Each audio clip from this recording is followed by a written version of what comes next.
I.S.U.P.K. 53rd Annual Lord Passover. 53rd Annual Lord's Passover is going to be held down here in Florida. It's going down.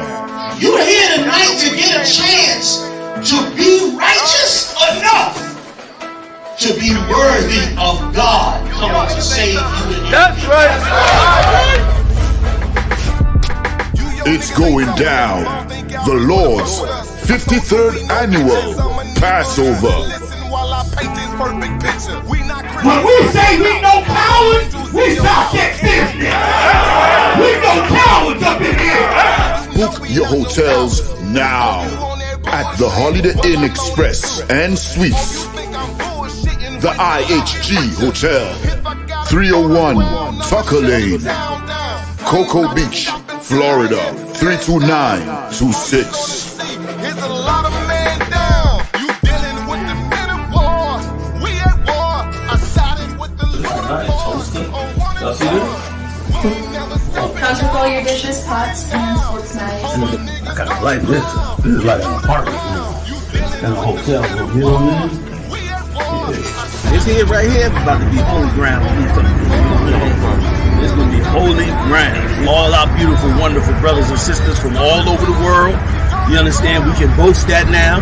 Brothers and sisters coming not only from every state, but from all over the world. I heard the numbers this year is ridiculous. We had to buy out the whole hotel. Friday, April 15th at the Space Coast Convention Center.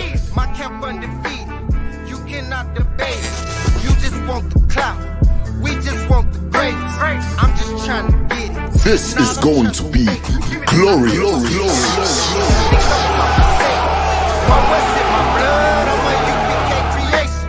We don't give a fuck, you can see it in our faces. Got it out the mud, straight up out the base.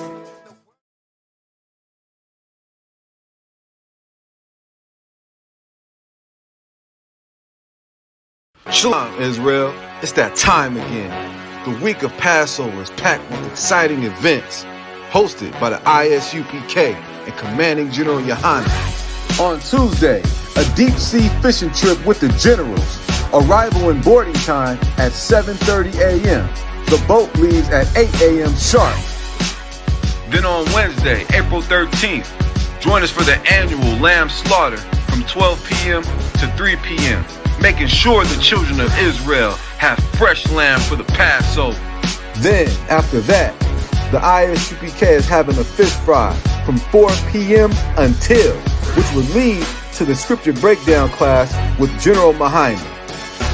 Then, on Thursday morning, Hebrew Academy participants will see if they have what it takes to endure the Hebrew Academy trials.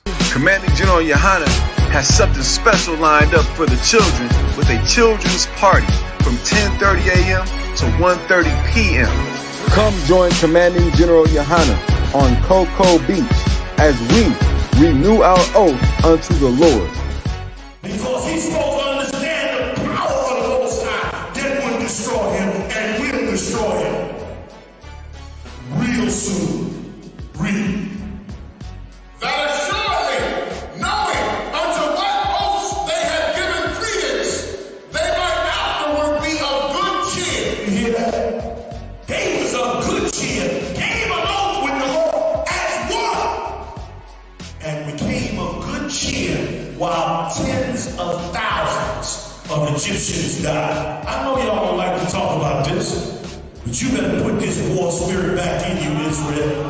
You better get that spirit back in you, man.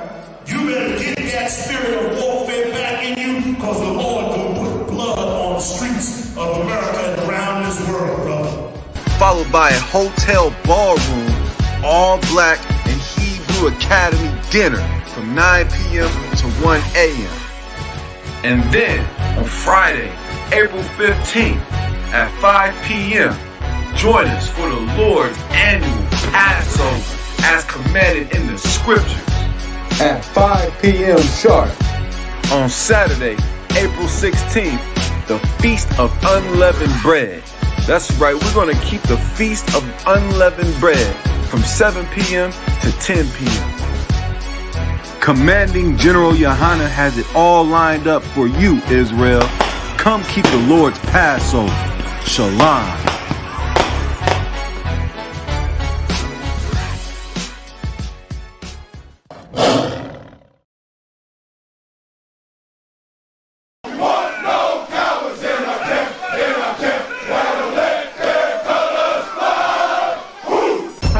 I.S.U.P.K. 53rd Annual Lord Passover. 53rd Annual Lord's Passover is going to be held down here in Florida. It's going down. You're here tonight to get a chance to be righteous enough to be worthy of God coming to save you. That's right. It's going down. The Lord's 53rd Annual Passover. When we say we no cowards, we stop that business. We no cowards up in here. Book your hotels now at the Holiday Inn Express and Suites, the IHG Hotel, 301 Tucker Lane, Cocoa Beach, Florida, 32926. Here's a lot of men down. You dealing with the men of war. We at war. I sided with the Comes with all your dishes, pots, and sports knives. I kind of like this. This is like an apartment and a hotel. You know what I mean? This here right here is about to be holy ground. It's going to be holy ground. All our beautiful, wonderful brothers and sisters from all over the world. You understand? We can boast that now. Brothers and sisters coming not only from every state, but from all over the world. I heard the numbers this year is ridiculous. We had to buy out the whole hotel. Friday, April 15th at the Space Coast Convention Center. My camp undefeated. You cannot debate. You just want the clout. We just want the greatest. I'm just trying to get it. This is going to be glorious.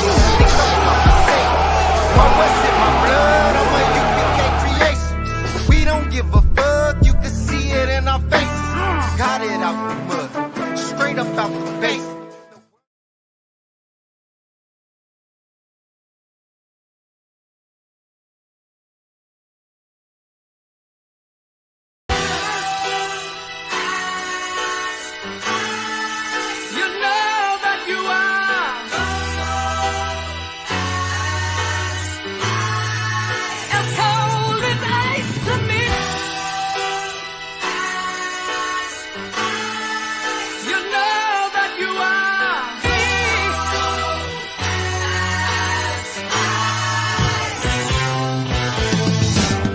Take a second, we reflecting with the light, but this the life, I fucking love it. Wouldn't trade it to be white, now that's alright. I got to write it, birth the devil's redefining worth.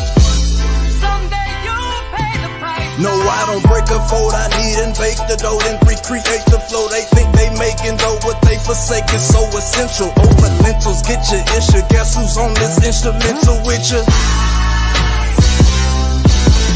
A damn if we was family, view unread and call it spam. I'm not a fan of Antichrist, they slayed the man, I swayed the Tim like here I am, the son of Sam is taking shots at David Berkowitz. Pussy. Someday you'll pay the price. A different discipline existed in this New York state of mind. Say since not no not the actor, but the year we zephyr. Not one thing in mind to grind until this gavel turned his worst of mirth from Babel.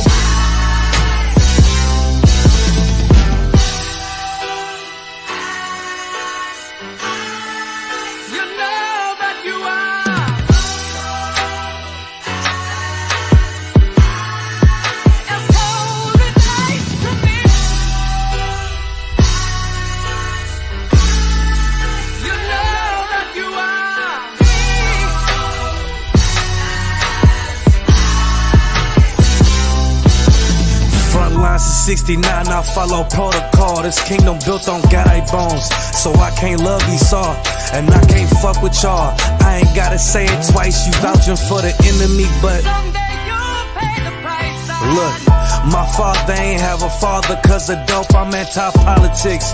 Cause Christ died from a vote. How the richest nation locked the homeless up for being cold. How ironic they relating smoking weed to getting stoned. You trim your ways and seek they love. I'ma bring this sword back wet with a vest dipped in blood. Niggas giving up when they don't even give enough. Going nowhere fast, niggas always in a rush. I give them love cause my brothers lost. Christians eating, watch they brothers starve. No way I can serve another God. I give my love cause my brothers lost. Christians eating, watch they brothers starve. I can't serve another God. Cold-blooded. You know that you are.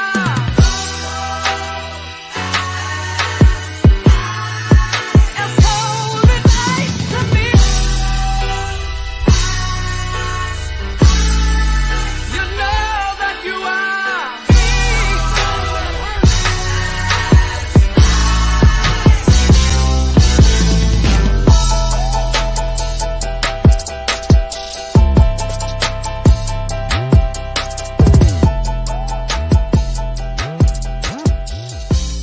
Someday you'll pay the price.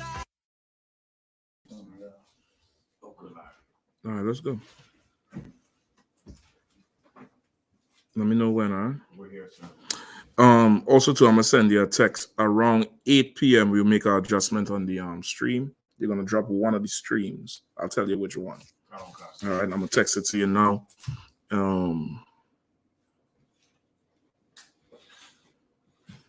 We're gonna pass it to Chicago at 8. We probably would do it like that from now on. All right. In Chicago, get Chicago a hand. They're back on board in that school. They always had Malquad always had that law class. So of course I'll definitely pass it back to the brother. You've been doing an excellent job with it. But they have a time difference. So we could probably start here at 7, but at 8, I'll tell you which one. There's only one you're gonna drop. You know how you do it? Just go back, edit, and you select the one.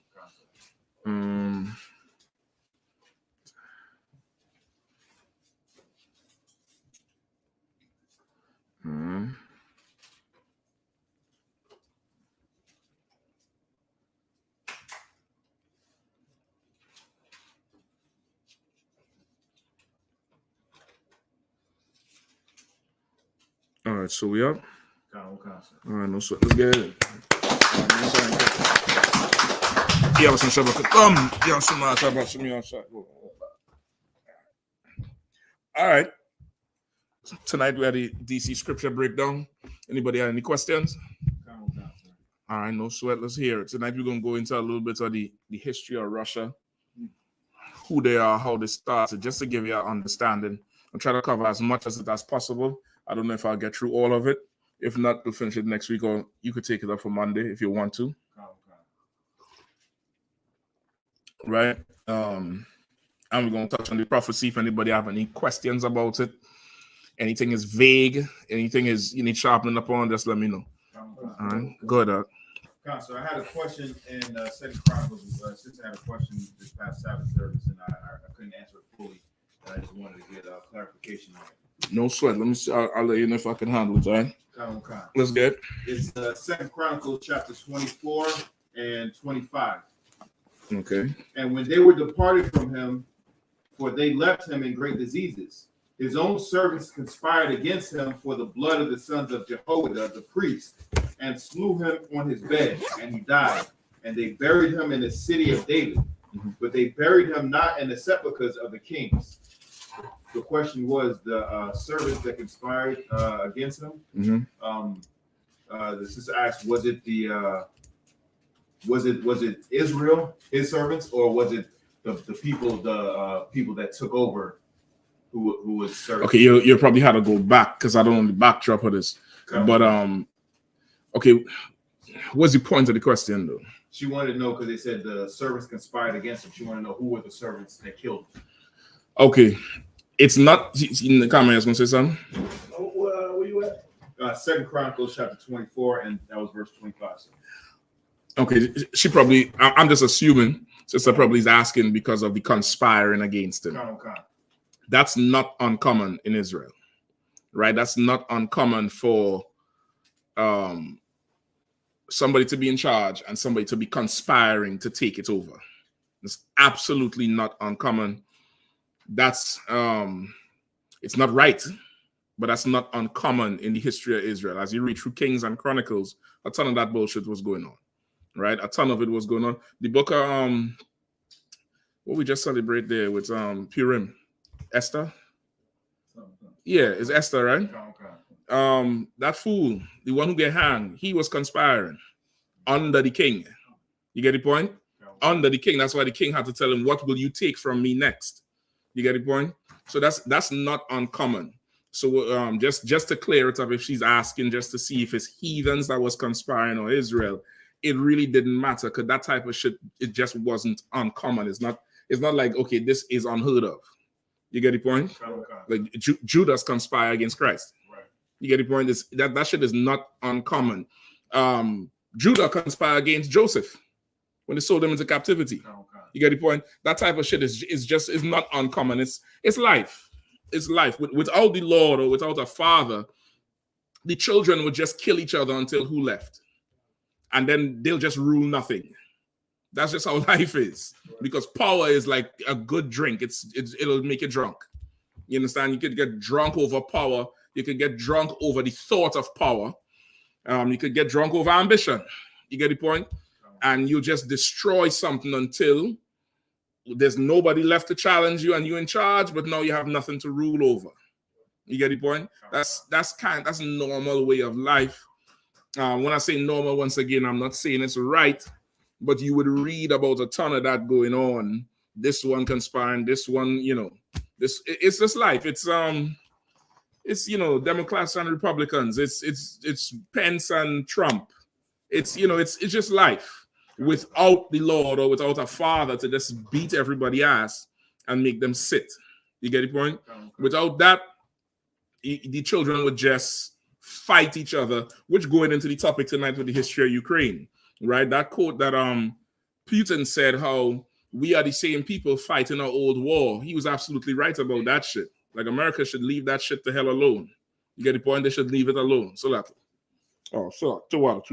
They should leave that thing to hell alone. They should not, get in that, because that's family business. That's a family fighting a family, fighting a brother, fighting a brother, fighting a brother. For what? Power. That's all. Ukraine want to go to NATO for what? Power against the bigger brother. That's all it is. That's just life, Ark. It's just life. So go ahead. We're going to read? No, that was it, sir. You just explained it. Okay, no, if that's the point of the question. Now, of course, to find out who the servants are, you just have to go up and read. Go up and read wherever in the the history of them things. All right? I have another question. Yeah, please, come on with it. Sir. Okay, so I have a question. Okay, so let's say, unfortunately, because we're in captivity, we had a past before we came into the truth. And let's say I was dealing in some wicked things with some people I called my friends in the world. Because of those things that I did, the person I called friend in the world was killed because of that. Okay. And do me a favor also to somebody grab the other computer, right? I know sometimes this one does be glitchy as it moving. That Tuesday class be showing like crystal water. Man should be looking like mud. Get the other computer, all right? Let's just see if that's the difference. And you could queue it up. All you'll have to do is just unplug the once you set it up and you go to the program, you go to the program, you just unplug the camera right there and you put it in the new one and the microphone. You can leave everything else. But I just want to make sure it looks the same. And I think it's an issue with the computer itself. All right. Yes, Salaki, go ahead. What you were saying now?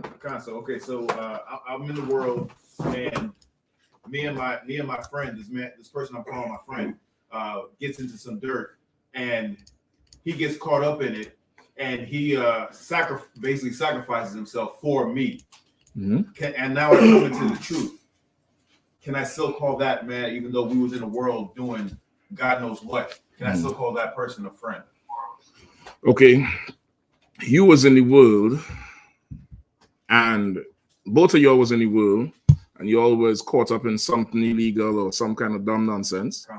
And he did the stand-up thing for you, and he decided to take all charges, right? And now I guess you didn't go to jail, but now you find the truth. Okay, and give me a question directly now. I'm remembering what he did for me. Uh-huh. Now that I'm in the truth and everybody in here is my brothers and my friends, Mhm. can I still call that man a friend for what he did to me? Well, for what he did for me. Okay. It's a very good question, Mark. I perceive thou tries to trippeth me uppest. Never fear. I'm a man of valor. I've been watching Julius Caesar, so I'm gonna start talking like them niggas in a second. Anybody want to try it?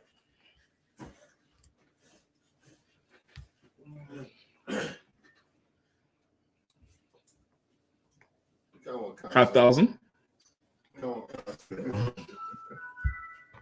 I mean, because of he's not your enemy, right? He's not your enemy because he is a brother at the end of the day, right? But the lifestyle he's living is not a lifestyle that you're any longer living. And what happens in those cases is you start to see that even when you try to be friends, what you had in common that bonded you is not going to be there. So what I can say, because I've been there, right? A bro that I consider a bro to me in the world. I try to talk to him and we have nothing to talk about. So sometimes naturally you'll just start to fall apart because a lot of things he wants to talk about, you're not interested in talk. You're not interested in a strip club no more. You're not interested in robberies no more, right? So the best thing you can do in that case is really live your life so that he can say, I want to be like that. Then he could be your bro again. But, I mean, okay. Anybody else? Slug, in this case, he's dead. So what are we talking about? We're gonna befriend a ghost? What the fuck is we talking about? I don't understand the question. If the nigga dead, then what are we talking about? Are you thinking about attending the brother's funeral? Okay, that's a personal decision. That's not a truth decision. Right. It's just like going to the funeral like anybody who's not in the truth. Right. It's a personal decision. You could go to the funeral or not. That doesn't matter. But now, okay, so now this person did something that changed your life, right? Okay. That's what you think. The thing that changed your life is coming into the truth. Right. You'd get a fly in prison if you went to jail. How do I know? Because we have a prison program. So. We have a prison program. We have a brother in prison right now doing a very long stretch, and he's an officer of 500, I think. In jail. Found it in jail, became a trooper in jail, became an officer in jail, and got a rank raise in jail. What okay, there's levels. If you in the world, that should mean something. It definitely means something. And I get it. That's fine. This brother didn't have to do that, and he went ahead and he did it. But the thing that really changed your life is the truth. What's the other proof? Okay, what's the proof that the truth is what changed your life and not you not going to jail? You'll be with me on this side. I just had to finish up some work here. What about that other computer? Is it up yet? Okay, I need this camera raised up a little bit. This is kind of low, it's a little bit too low. All right. What is the proof that you not going to jail is not what changed your life, but you finding the truth is what changed your life? What's the proof? Because brothers escape jail time all the time. That's true. Only to end up right back in the court systems. That's true. That I'm not dead. Damn, I wasn't even thinking about that, but I'll take that shit. I was not thinking about that. Anybody else?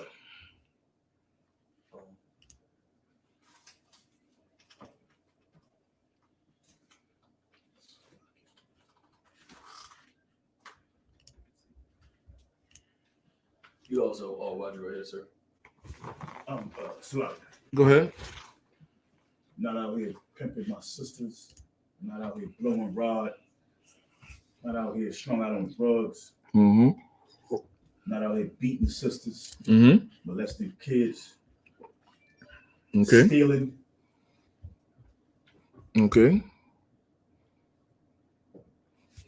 Anybody else? This is based on his question now. Go ahead, Pagabwa. Come on with it. Based on this question, that I've looked at my life and I saw that that's not what I want. That I want that there's something else, and then I found it in this school. You onto it. You onto it. You close. You're just probably not wording it all the way home. Anybody else want to try? Okay, based on the brother's question, right? He was saying, good? Yeah, do your thing. Okay, you got to kill that thing. I'm going to get feedback. You got to mute whatever you're looking at. All right. Based on the brother's question, he was saying that when there was in the world, there was some brother who took a case, went to jail for him.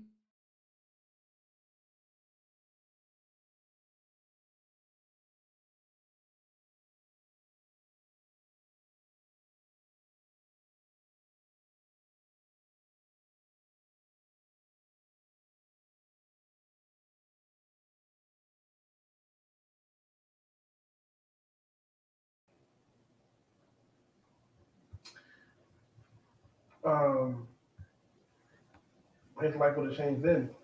Exactly. Give me more. Salah, you're jumping. Give me some more. Okay, so when when the friend took the charge, he would have stopped sinning, or he would have came to the truth, or he would have been already like his friend would have gave him the truth, or he would have been in the truth. You would have been in the truth when the friend went to jail. Yeah. You're only asking the question about the friend. Why? Because why are you now only asking that question about the friend? Sorry, check your camera. Because he unplug it in again. also because he's in the truth, he's not. So it's like a difference. He wants to know the difference. Who's that, Barack? He's only asking now because he did. No. Because you miss him. No. The only reason you're asking about the friend is because you're in the truth. You didn't ask that question when he was in the world. Right. When he was in the world walking free as a fucking bird while he's sitting down in jail, you didn't ask, damn.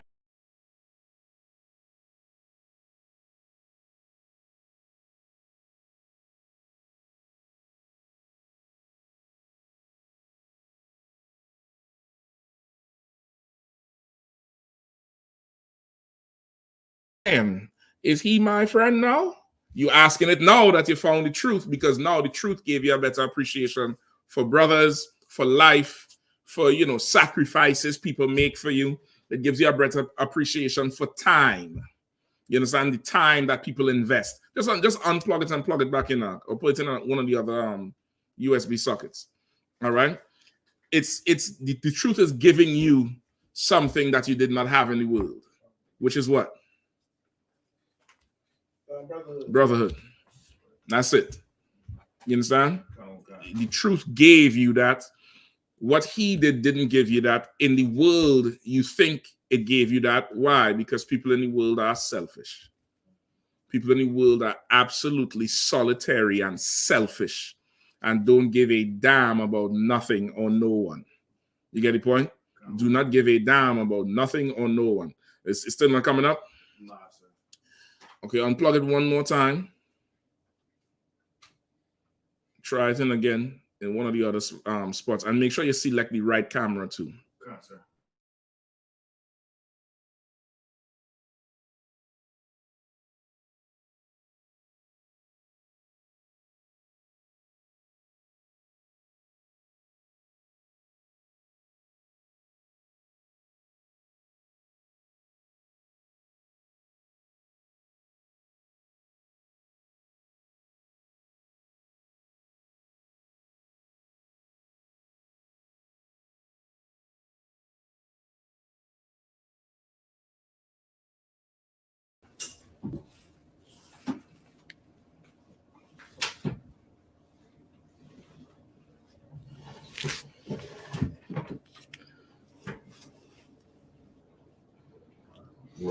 You straight now? Okay. All right, no sweat. I don't know if you're looking at it. This what you doing here looks way better than the other one. I don't know what it is with the other one. Maybe we had to send it back to get to get worked out. But it's way better. Who have what on? Okay. Go ahead. This is the book of John, chapter 15, verse 13. Greater love have no man than this, that a man lay down his life for his friend. Mm-hmm. Verse 14. Ye are my friends, if ye do whatsoever I command you. Keep going, sir. No, that's good enough right there. Okay. Right? Everybody understand that? Great. Like you didn't lay down your life for him. You understand? You went on living, and only when you found the truth, now you're thinking about if you can call him your friend. You wasn't thinking about that when you was in the world enjoying freedom. Why? Because you're selfish. You free, you could go down and lay down next to your woman and your kids and eat McDonald's, and he's in there. You didn't consider it then. You only consider it now. What he did not affect your life. It affected his. And he should have just let you go to jail. You understand? What's the other one I want? Matthew chapter 12, verse 46. While he yet talked to the people, behold, his mother and his brethren stood without, desiring to speak with him. Then one said unto him, behold, thy mother and thy brethren stand without, desiring to speak to thee.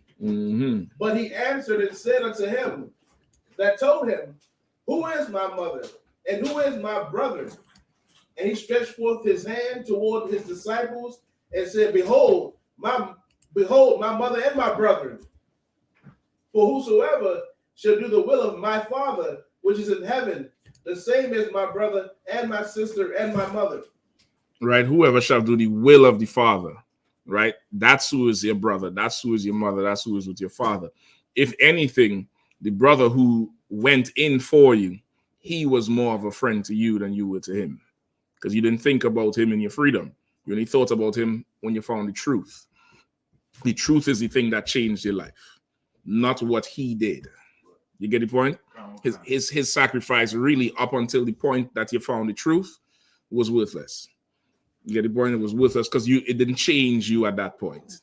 It didn't change anything you were doing. You didn't come into the truth, as Nehemiah said. You didn't change your life based on what he did. You get the point? You didn't, come serve the Passover. You didn't find the truth. It didn't help you find the truth. You could get the truth in prison. You could get the truth in hospital. You could get the truth in the military. Where you are really doesn't matter. Right? Now, of course, if we're talking about somebody who is in the world, by the world standards, that's a tremendous sacrifice to make for somebody.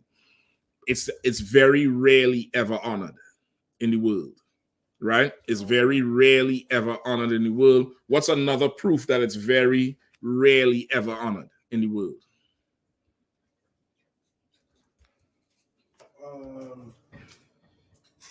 In the world, people talk about it, they don't celebrate it, or when that brother gets out. Not all brothers get like. I'll take that. Something else. Pagabwa. Sir. If that man gets out of jail and he does something, he took that charge for you, and you won't take another charge for him. You won't reciprocate. Well, first of all, if he'll get back out, nobody should be taking no charges because y'all ain't supposed to be doing no shit to get charged. That's backwards as hell, right? And something else. Hold on, I think this brother Mathia.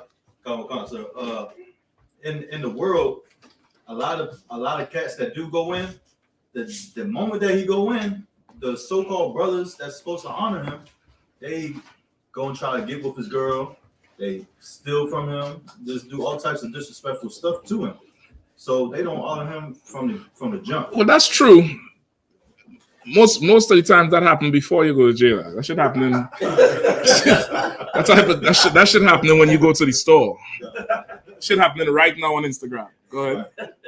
So I was gonna say it's not honor because you know, that the same thing that got them in there, like it's continued to be done. They both. It's not honor because that behavior. Little bit deeper. Little bit deeper. Anybody else? So what was the question? Brother asked a question about if a brother, you in the world, a brother takes a charge for you and goes to jail, if you could now look at him as your friend, as he in the truth. So I'm saying that sacrifice that brothers make, if you're in the world, it means something. But once you come into the truth, you realize that that sacrifice really doesn't mean anything. And I'm asking, what's the proof that that sacrifice does not mean anything? That brother in the world taking the charge for us. Because they go and do something else and get charged. Something else. There's something else that... Basically, him taking that charge for you didn't change you originally. It can't save you. Something else. Christ died and Christians don't give a damn. Right. You understand? Right. Christ took a charge for you. And Christians do not give a damn. They don't care. You show them it in the Bible. I don't believe that. That's not my Jesus. So the charges brothers take in the world, while it's honorable for that moment there, that thing really doesn't impact anything. Now, I'm not saying this to say brothers who doing it are chumps for doing it, or they shouldn't do it. Continue doing what you do there. That's fine. I'm talking about the bigger picture of anything. The bigger picture is what really does change your life is coming into the truth. Right. Because now you will never appreciate what that brother did until you come into the truth, which is what your question was. Because the brother, while he was in the world, he didn't ask about, can I call him my friend? Right. When he came into the truth is when he started asking, can I really consider this man my friend? Because why? The truth gives you that righteous measuring stick, that compass, that moral compass, where you now could value the time of a black man. You could really value it now. In the world, you can't do it. You understand? In the world, you can't do it. Now, was this some question somebody asked you, or was this a real life scenario? It's a real life scenario. So the brother's dead. He's done gone. He ever came out of jail? No, this was like the incident that I'm speaking of. It was either that brother standing up and taking the charge, or the other brother taking the charge, which was death. And the brother took the charge and got killed for it. So he went to the chair for it? He got killed for it. Street justice. Okay. Salaki. He trying to get me on first 48 now. Okay. I get it. Fine.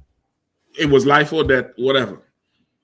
But at that point, that brother who lived, he didn't think about what the brother did until he came. When I say think about it, of course he's thinking about it, but he ain't really like, damn, what that brother did for me. That's a friend until he got in here. You get him until he came into the truth. You understand what I'm saying? That's when he got a full appreciation for what the hell happened. While he got spared death, he didn't really appreciate it. He was living life. Did he go on to take care of the brother's kids and woman and mother and father and shit like that? For a time until that woman she left the area and he couldn't get over. But okay. For a time. All right, I hear you. That's good. That's a good thing. It's a tremendous thing to do. However, the full appreciation of sacrifice, the full appreciation of time in the world, people don't really have it. Right. People really don't have it in the world. It's more appreciated in the truth. It's way more appreciated. A man's time is way more appreciated once you come in the truth. You value things differently. You get the point? So this, once again, is not to say anybody who, takes that, makes that sacrifice for a brother is a chump or anything. That's not what I'm saying. Make it because you love the brother. Make it because you stand on whatever moral code you stand on. If that's a decision, make a decision and stand by it. But just know, both of y'all in the world, this brother may not fully honor that shit. That decision you make, you ain't got a choice but to honor it. He could wake up one morning and say, I ain't putting no more money on this dude books. I don't have to worry about his family. That was his decision. You get the point? Versus in here, you kind of compelled to go the extra mile. It's a different appreciation. Go ahead. Like I said, what you're saying is so true. I seen this play out where a brother took a charge for another brother, and he always was bringing it up. And the other brother, he'd be like, "So I didn't tell you to do that." You know what I'm saying? Like, what you keep? Yeah, I didn't tell you. I didn't tell you to do it. Yeah. I didn't tell you to do it. But when it was going down, you know, that brother was appreciative of not having to go into face something hard. Because why? People are absolutely selfish. People are just so selfish about everything, and you know, just go sit down in the goddamn cell. Just go sit there. But you can't do that because you're selfish. So now, if somebody else could do it for you, you happy at that point. But once time passes, you become Christian. You become Christian, and that's that. Christ died, and everybody reads about it and wears a cross with a man on it, and does nothing to honor the sacrifice he made. Absolutely nothing. So now you had to weigh every situation by that standard. You get the point? Like that's the standard you weigh it by. Brother make a sacrifice for you, brother. You better, you better repay him. If you in here and you in that situation, you better make sure you repay him. Now let me ask you this question: how can you repay him? You mean if he's in school? Let's say you in the school now, you in the troop, you in the U.P.K, you officer, you're a trooper in here or a sister. Somebody made that sacrifice for you in the past, right? How do you repay them? You should repay them.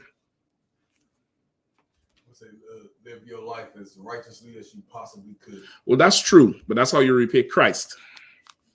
How do you repay them? I mean, if they in jail, you call them, make sure keep them a phone call, spend some money in the books. If they dead, maybe you can. Let's say this person is not dead, because if they're dead, there's nothing you can do. Yeah. Okay. Well, you can pay them by also giving them the truth. That's how you repay them. Because when you was in the world, all that matters to you was the air in your lungs, because you were such a selfish bastard. Right. It's all that mattered to you. Freedom and the air in your lungs and being able to, go wherever. Now that you're in the truth, what matters to you is the truth. So in the world, this brother, quote unquote, saved your life. Now you're in the truth, brother. You go save his life. Please, go ahead. You got it. You got to step outside or you? No sweat. Now you save his life by giving him the truth. You show him the truth. You get the point? You show him now why you still around. You understand? And that's that. Anybody else? That answers the question, Bukwash? You good to go with it? No sweat. Come on. It's like y'all know if it was going to be a part of the class, but what are some of the events that's going to happen right before the Valley of Jehoshaphat? Like some of the names of the countries biblically, and so we can follow okay, well, this is leading up to the Valley of Jehoshaphat right now. Okay, it's happening right now. That's the first thing. Yeah. Give me what? Revelations 17 and 18, I think. One of them two. 17, 18, Joel 3. Okay. Joel 3. Okay, this is the important thing to realize about Revelation and the prophecy. It's not in a chronological order. Right. It's not 1 o'clock, 2 o'clock, 3 o'clock, 4 o'clock, 5 o'clock. 1 o'clock is 6 o'clock. 7 o'clock is 12. Mm-hmm. It's all the visions is all happening at once. You get the point? So give me Revelation, what is 18, where the angel who holding back the four winds. Give me that one.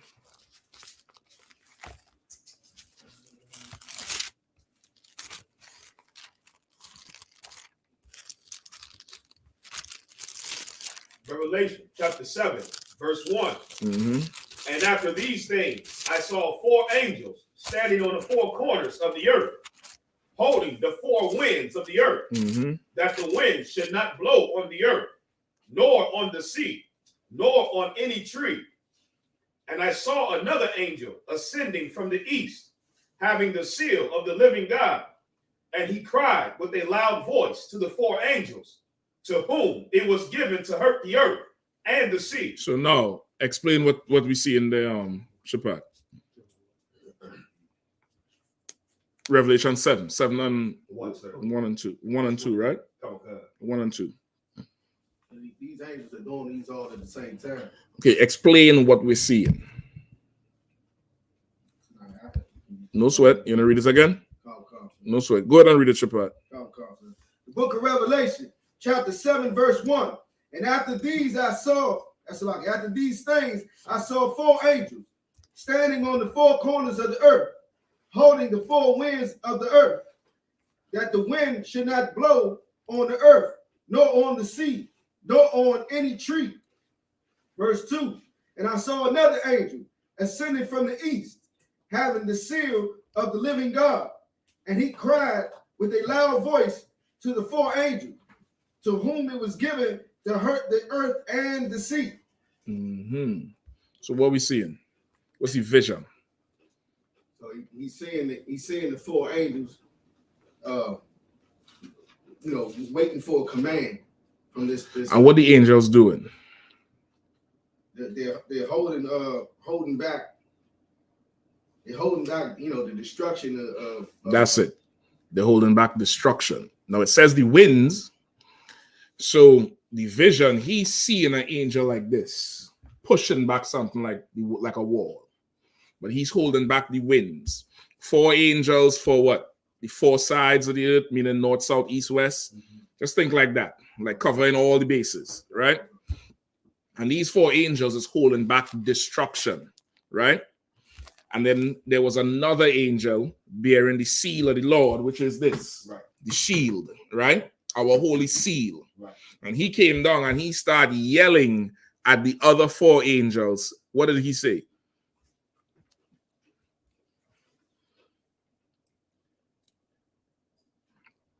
Basically, let it go. Read 2 and 3. The book of Revelation, chapter 7, verse 2. And I saw another angel ascending from the east, having the seal of the living God. And he cried with a loud voice to the four angels, to whom it was given to hurt the earth and the sea. Verse 3, saying, hurt not the earth, neither the sea, nor the trees, till we have sealed the servants of our God in their forehead. All right. So now this destruction that's coming, right? This destruction that's coming to the earth.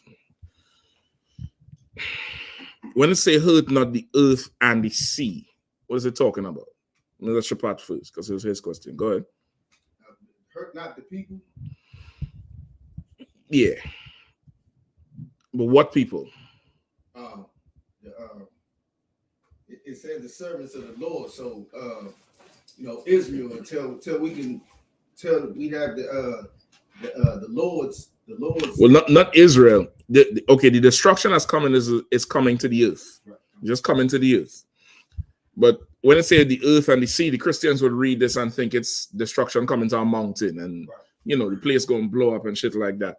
Nah, this destruction that's coming is that thermonuclear war. Right? Remember, this is spiritual. Right? These angels, they tell you that in Job, in your sleep, the angels seal the Lord's thoughts in your head. Which is why sometimes you may have a dream. Sometimes you get up with a purpose, because in the depths of sleep, the Lord seals your purpose in your head. So now these angels is holding back the destruction that's coming. And that destruction that's coming is the Third World War. Right? Don't think, just a natural disaster. Right? This is war. The Third World War. And he's saying, hurt not hurt not the earth and sea, nor the trees, till we have sealed the servants of our power in their foreheads. What does that part mean? You had Yahanna? Come on. The sea, meaning people. The trees, I think that's governments or powers. No. Okay. When I say neither the earth, nor the sea, nor the trees, it's still poetic talk, but it's just talking about everything, right? You had to know when it flips. Sometimes the trees is talking about the philosophies of the nations or a particular nation. This year is just, every Tom, Dick, and Harry. It doesn't literally mean every nigga named Tom, Dick, and Harry. You get the point? It's just how we talk, right? You was gonna say something? I was gonna say the same thing. He's just basically saying, do not let the destruction come to the earth. Yeah, don't and okay, the tree meaning like don't let nothing get touched yet. Nothing, not even the tree, not even a blade of grass. Is like what he's saying. Don't let no destruction come until what, Mafia? Until we have sealed the servants of our God in their foreheads. What does that mean? Salakia, would that be the governing body that would the 144,000? That's correct. That's in the exact next verse. They have to be sealed in their foreheads. What does sealed in their foreheads mean? I mean, all these brothers have the truth. Go ahead. The truth and obeying the Most High. This 12,000 from each tribe gonna have the truth and gonna be obeying the Lord. Now, when that happen, let everything go. Let it go. But now, these angels, they holding it back. And the destruction is coming. It's coming closer. And as it's coming closer, more is getting sealed. This is a direct cut for the Christian church because they have millions of followers. Then Muslims think they have the truth. And they say that the most popular religion in the goddamn world. Well, how come the destruction ain't come yet? Right? Because they're not sealed. This is not talking about them. They're not the ruling body. They're firewood. They're going to burn. Right? Let me get some more. Skip me back to Revelation 6:1.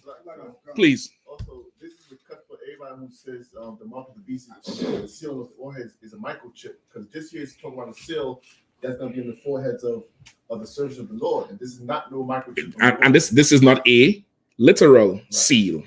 This is knowledge. So now when the mark of the beast, which is the mark in your forehead and your forehand, is not a literal mark. It's knowledge in your forehead, which we going into that with the whole Ukraine thing too. Them niggas took the mark of the beast to build the empire. Straight up and down. Not Ukraine, Russia. They took the mark of the beast to build the empire. When you look into the history of it, right? And look at the history of how it is they get to where they get. Niggas bow to that, bow to Caesar. You get the point? Where we at? 6:1? All right, let's go. Book of Revelation, chapter 6, verse 1. Let me know if any questions online too, all right? We'll try to wrap up on time. Go ahead. You go. And I saw the Lamb open one of the seals, and I heard, as it were the noise of thunder. One of the four beasts saying, "Come and see." Verse 2.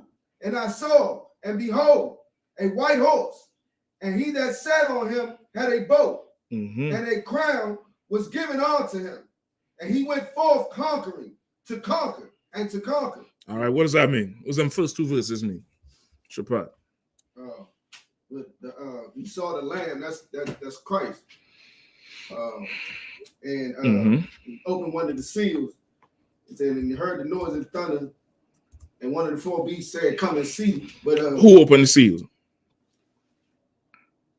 Christ. Mm-hmm. And so this is and one of the four beasts said, "Come and see." But then said it talked about the white horse and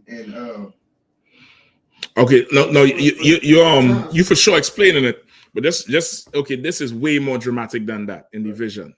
In the vision, he's seeing the lamb, which is Yahushua, the lamb, because he's not the serpent, he's not the dragon who destroying everything. You get the point? He's the one who was slain. So it's like, he's just saying who he is, right? And now he's the one who was worthy to open the book with our inheritance. Our inheritance was sealed. If anybody ever been to I forget the exact name for what it's called, but you have a grandmother or grandfather who die, or great grand something, and they leave their last will and testament. That shit don't get open until you come in there and prove you're their heir. You had to send in your driver's license and birth certificates and all of that, even though the people know you, but it's formality. Right. And once you sit in that room, then they bust open the will. Okay. But until that you prove who the hell you are, that will don't get opened. And Christ was the only one who could go and open the promise and what's supposed to happen, our inheritance. So now this particular book has 7 seals. It's like 7 big buckles or big locks on it. And as he bust open one, you hear like thunder, like a loud sound thunder. Right. And one of the beasts that up there, the beast was like this big thing with 4 legs that had eyes all over that would yell Kodash, Kodash, Kodash all day long and say the Lord is holy, or the Lord is, I forget exactly what they said. It tells you in the last chapter. It's just these beasts that would yell, holy, holy, holy. The Lord is powerful all day long. When he opened it and the thunder went out, the beast said, come and see. The beast stopped saying holy. It's like, come and see. Why? Because damn, somebody finally opened the damn book. Right. So come and see what the hell is going on. Right?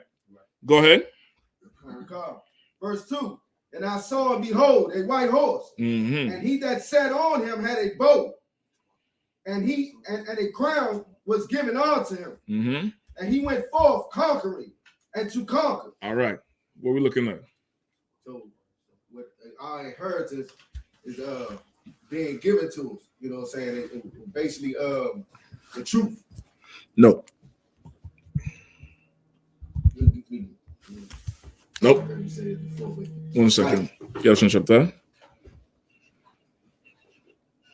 Yeah.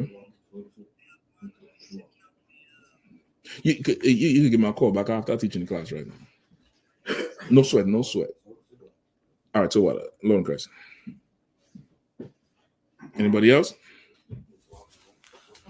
Describing what's going on now, sir. Yeah, what's verse 2 talking about?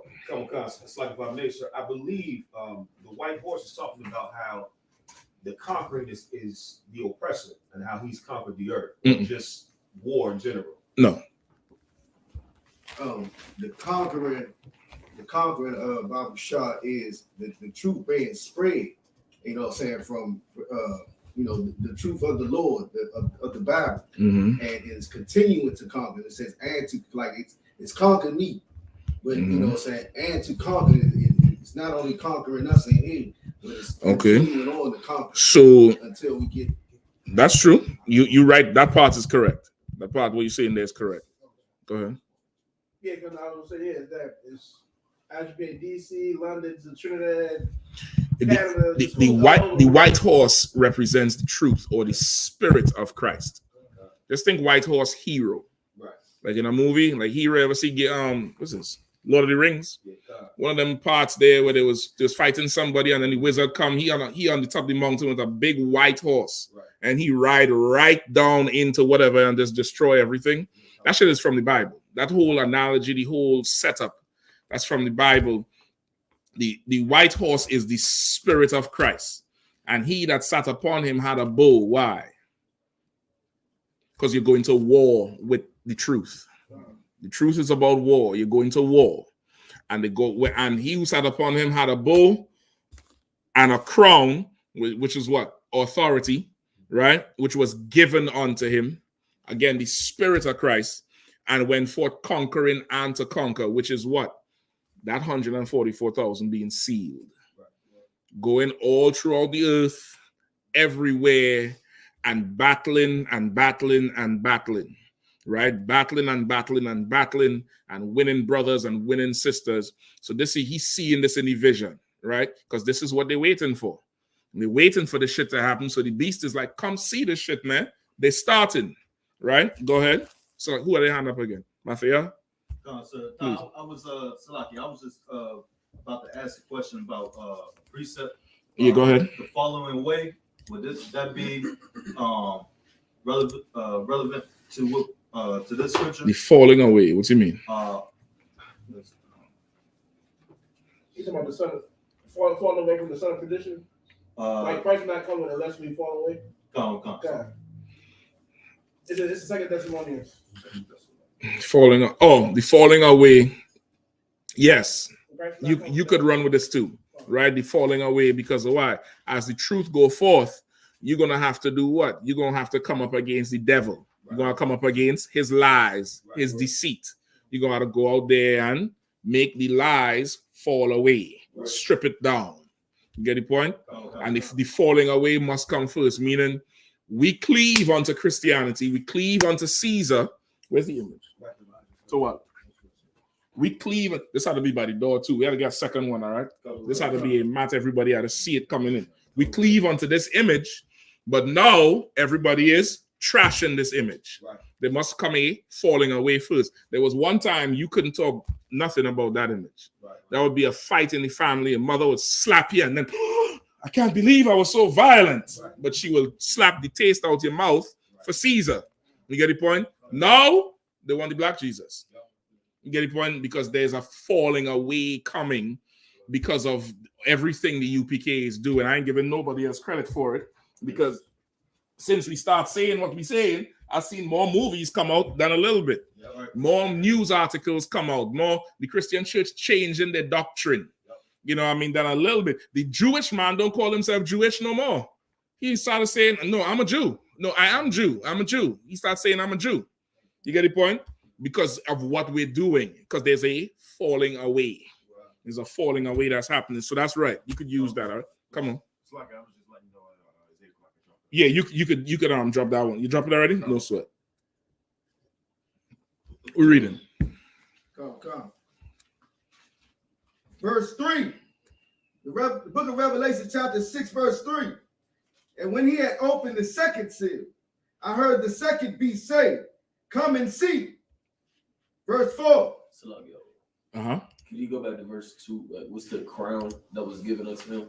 The crown is representing authority because it's the Spirit of Christ. Remember, Christ is wearing the crown. He in charge. This is not just a regular person riding the horse. This is a man who is in power. Right? Go ahead. Come. Verse 4. And there went out another horse that was red, and power was given to him that sat thereon to take peace from the earth, and that they should kill one another.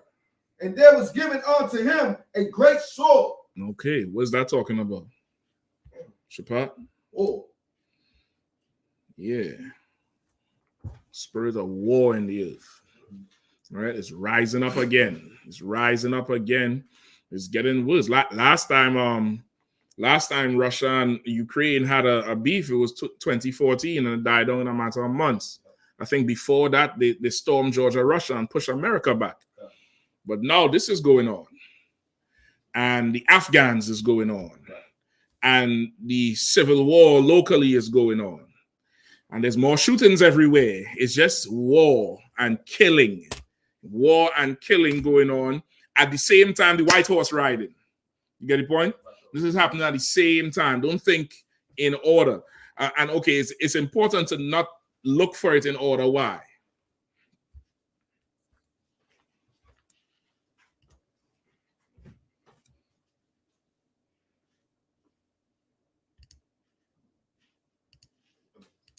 It's plain to say because it's not in order. It's not in order, but as you know, just for us, it's important to not look for it in order. You don't want to try to pace yourself or pace your zeal. You want to act like Christ. Not pace your zeal. Ain't no nigga in the world pacing the zeal. So in the Christian church, right, most people put in order. So now they're waiting to see this before they do that. Like before I go and submit to God. Okay, y'all too righteous up in here. Before I give up these hoes, nigga, I need to time this shit. I need to time this shit right here. So okay, so Putin doing this, but the white horse ain't come yet, and the four horsemen. So when I see the four horsemen coming, baby, shit, can't F with you no more. I give up this weed now. Ain't nobody pacing the zeal. They're pacing the zeal to sin. They're pacing lust. You understand? That's why Christ said, I'm coming as a thief in the night. You ain't going to know when this coming. This shit is a mishmash, a big hogwash of events happening at once. It's just a whole big thing happening all at once, growing all together, and it could happen overnight. It could just turn into hell tomorrow, right? It could just go straight there. Because why? you want it with that blunt in your mouth, so you can cut your head off. Right. Remember, I took the charge for you. Remember that, nigga? I took that charge for you. No. Oh, what you was doing? Oh, you was chiefing. Ain't no sweat. Come put your head right here. You get the point? So you can't look for it in order. You can't look for. You just have to be ready. You just have to always have your work garment on. That's in Revelation, right? Let's keep going. Slacky, come on. If I may, too, it's a precept that said, I'm paraphrasing, better for them that is found working when Christ returns. I think that's the same one in Revelation, right? With their garments on. Right. You get the point? Come on. Is it correct to teach that the red horse signifies Esau? No. This is the angel of the Lord. No, this is come on. Let me clean it up.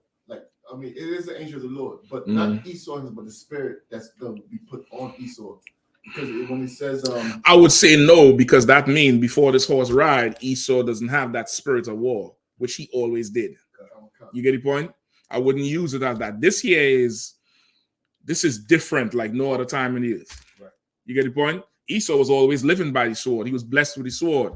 But this here is a different thing. Right. You get the point? This is a different. That's like saying the white horse is the spirit of Jacob. Jacob was always existing in the earth.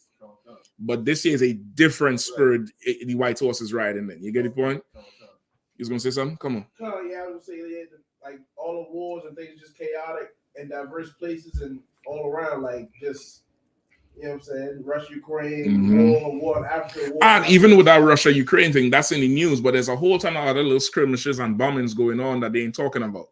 There's a whole other ton of bullshit going on that ain't nobody saying nothing about too tough. Not yet anyway.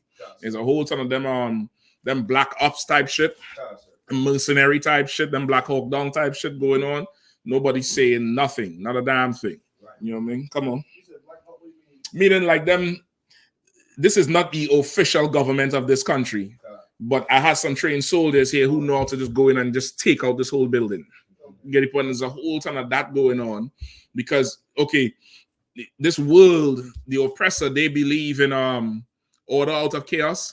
They believe in that theory, meaning chaos brings an opportunity for something, usually opportunity for power, to grab power. They, of course, don't believe in the Bible, right? This is the power of Christ coming that going to be grabbed.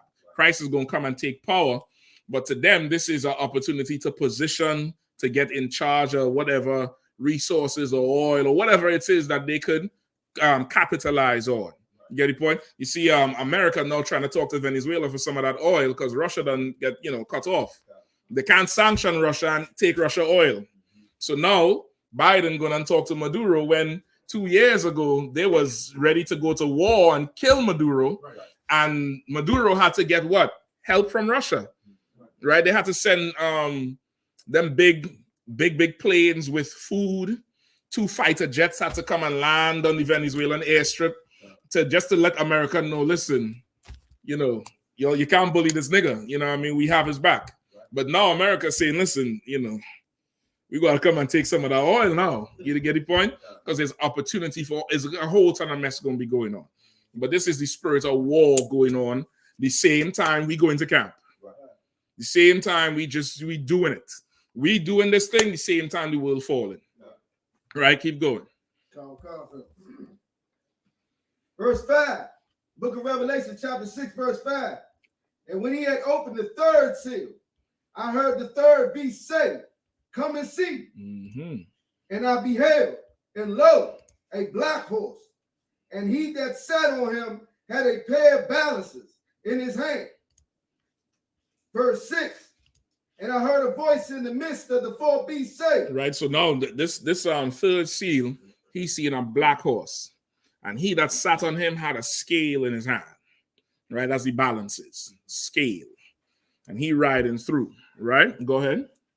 Verse 6.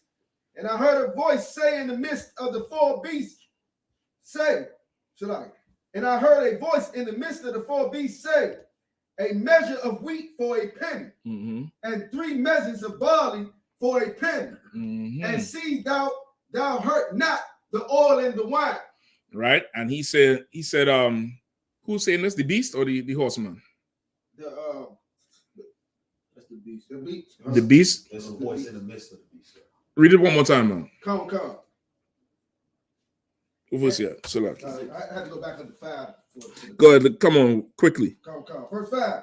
And when he had opened the third seal, I heard the third beast say, "Come and see." And I beheld, and lo, a black horse, and he that sat on him had a pair of balances in his hand. Right. And I heard a voice, verse 6, and I heard a voice in the midst of the 4 beasts say, "A measure of wheat for a penny, and 3 measures of barley for a penny. And see thou hurt not the oil and the wine." That's a cool scene right there. Now, them beasts, you got to read about them beasts in Revelations, what, 4 or 5?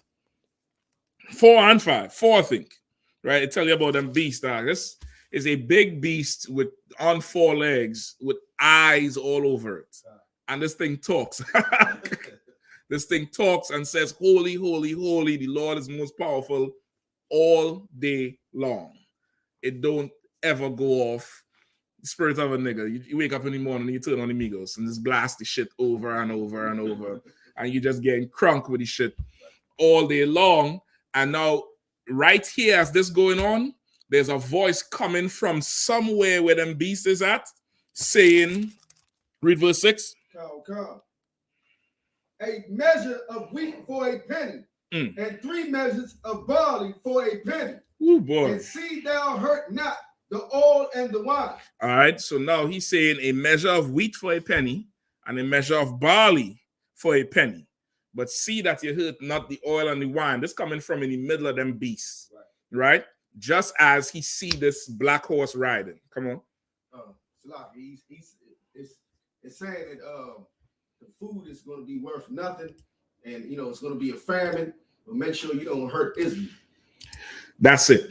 It's saying now this black horse is the angel that brings famine. That's going to weaken the earth. Right now in the news, what are they saying about Russia? The whole thing with Russia, they're using a phrase. I don't know the phrase. No sweat. Anybody picks it up? They're saying the bread basket of the earth is in trouble. You heard it, right? Yeah. You know what I mean? You know what I mean? I told you skinny coming, nigga. Skinny coming. I told you skinny coming. That's an inside joke. Brothers know what I'm talking about. Skinny coming. All y'all want to go on keto diet and this diet. That bitch coming. You ain't got to you ain't got to choose. You ain't got to go in the store and do this now. Oh no, this got gelatin and glucamine and phenanticide and oh no, this is plant-based. Nigga, you gonna eat paper. You're gonna eat paper and drink whatever, drink your sweat and keep it moving. Skinny is coming. You get the point? But hurt not the oil and the wine. Meaning, whatever these priests need, whatever that white horse need, make sure that white horse could get it. Whatever that white horse eating, make sure that's not hurt. So, is this what Commander General Yahanna is referring to when he told us months and years ago to stock up on like dry goods and whatnot and food and everything? Well, that's part of it. That's the wisdom of your leadership to let you know, start to prepare because this horse coming. That's the wisdom of it. That's part of it because now, remember, the first part of Revelation, Christ was checking the angels over each school. So you want to look at it like that. Like now, so the general in his wisdom, of course, because he follows Christ, is telling us, prepare for this horse. This horse is coming. But we don't have control over food anyway. You understand? So while everybody starts suffering and shortages this and shortages that, somehow or the other, Pagaibo are going to find grapes big like this table somewhere. You know what I mean? He's just going to find it. He going to come up with something. Somebody going to come up on some line like the brothers down there in Texas did. Somewhere and going to get food. And the food will be in abundance. Just like what? Egypt with Joseph. Joseph told them how to survive that famine. And because of that, Egypt became powerful and rich. And this now is going to be this is how you get the power. Remember the general was saying it was Monday show, Saturday show? Where he's saying the man who opens the door to the school going to be famous. You know why he's going to be famous? Because there's food when you open the door. That person out there starving. They ain't just coming to you to learn who Christ is now. They're coming for water. They're coming for Similac. They're coming for diapers. And women gonna be lining up for pads. You understand? It's going to be, this place is just going to fall. Right. But the oil and the wine is not going to be hurt. You get the point? It's not going to be hurt because this is the Lord's house. You get the point? Right. And that angel don't get orders. You get orders to not hurt the oil and the wine. Remember, he want to hurt everything. Right. Just like you get an order. At least you're supposed to be zealous to just go do the goddamn order. You're supposed to be, oh shit, yeah, can't do this, XYZ, boom. You're supposed to be like excited zeal. That angel, he coming with zeal to do his job. And in his zeal, without orders, he might do what? He might kill you. See, the angel love you? Angel don't love you, huh? Yeah, you think that angel love your dumb ass, huh? That nigga want power, he want fame, he want to do the job. Just like you want to do yours. So he has to be ordered not to hurt you. Remember, he powerful, huh? This nigga is tall as shit with 4 faces, 4 sets of wings, eyes all over. He could just appear and kill you. He don't even have to touch you. You get the point? Imagine that. You could just appear in a room, bang, and the nigga just drop dead. Somebody had to order him to not hurt you. You get the point? So he get his orders to not hurt the oil and the wine. All this happened in the same time because the oil and the wine is on that white horse. Going forward, conquering. And as they're conquering, they're going to need to eat. So make sure they don't get hurt. You get the point? Keep going. Verse 7. And when he had opened the 4th seal, I heard a voice of the 4th beast say, come and see. Verse 8. And I looked, and behold, a pale horse. Mm-hmm. And his name that sat on him was Death. Mm-hmm. And hell followed with him. And power was given unto them for the 4th part of the earth, mm-hmm. to kill with sword and with hunger and with death and with the beast of the earth. Mm-hmm. So what's going on here now? Like describing it all going on at one time. This 4th horse have something now. Mafia? Is this the 4th the 3rd World War right here going on? The aftermath? Remember, it's not in order, so there ain't no aftermath. Come on. It's like, is this a chaos that is happening right now? Describe a little more. Like there is no order. People are killing because they're hungry or whatever. It's everything is dying. It's just wild right now. People starving, plagues, just death. It's just death all over. It's just death. You're just reading about death. You wake up in the morning, you hear nigga get shot over here. They're killing the cops. The cops killing them. Shootouts here. This person dying, plagues, starvation. It's just death. And this pale horse, that's his job. Just to ride around and swing that sword and bring death in whatever package. Right? Coronavirus. Ebola, the hantavirus. You ever heard about the hantavirus? The hantavirus is some virus from them goddamn rats in DC. DC had a rat problem because of the COVID, right? All the food from the restaurants. You couldn't get rid of it. The rats, they had a huge rat problem. It was the shit looked like something you see in the sewers. When you show the footage and stuff of, the dumpsters in DC. They had a huge rat problem. And when they opened back up, Bowser was saying we had to deal with something with these rats. Come to find out now, they have something called a hantavirus that spread from the mice, from the rats. Salakia. They ain't telling you nothing about it because why? They want their thing to continue, but the Lord don't. So He's bringing it, and we still going to camp, and we still going forward and riding and conquering. Come on, Arawadi.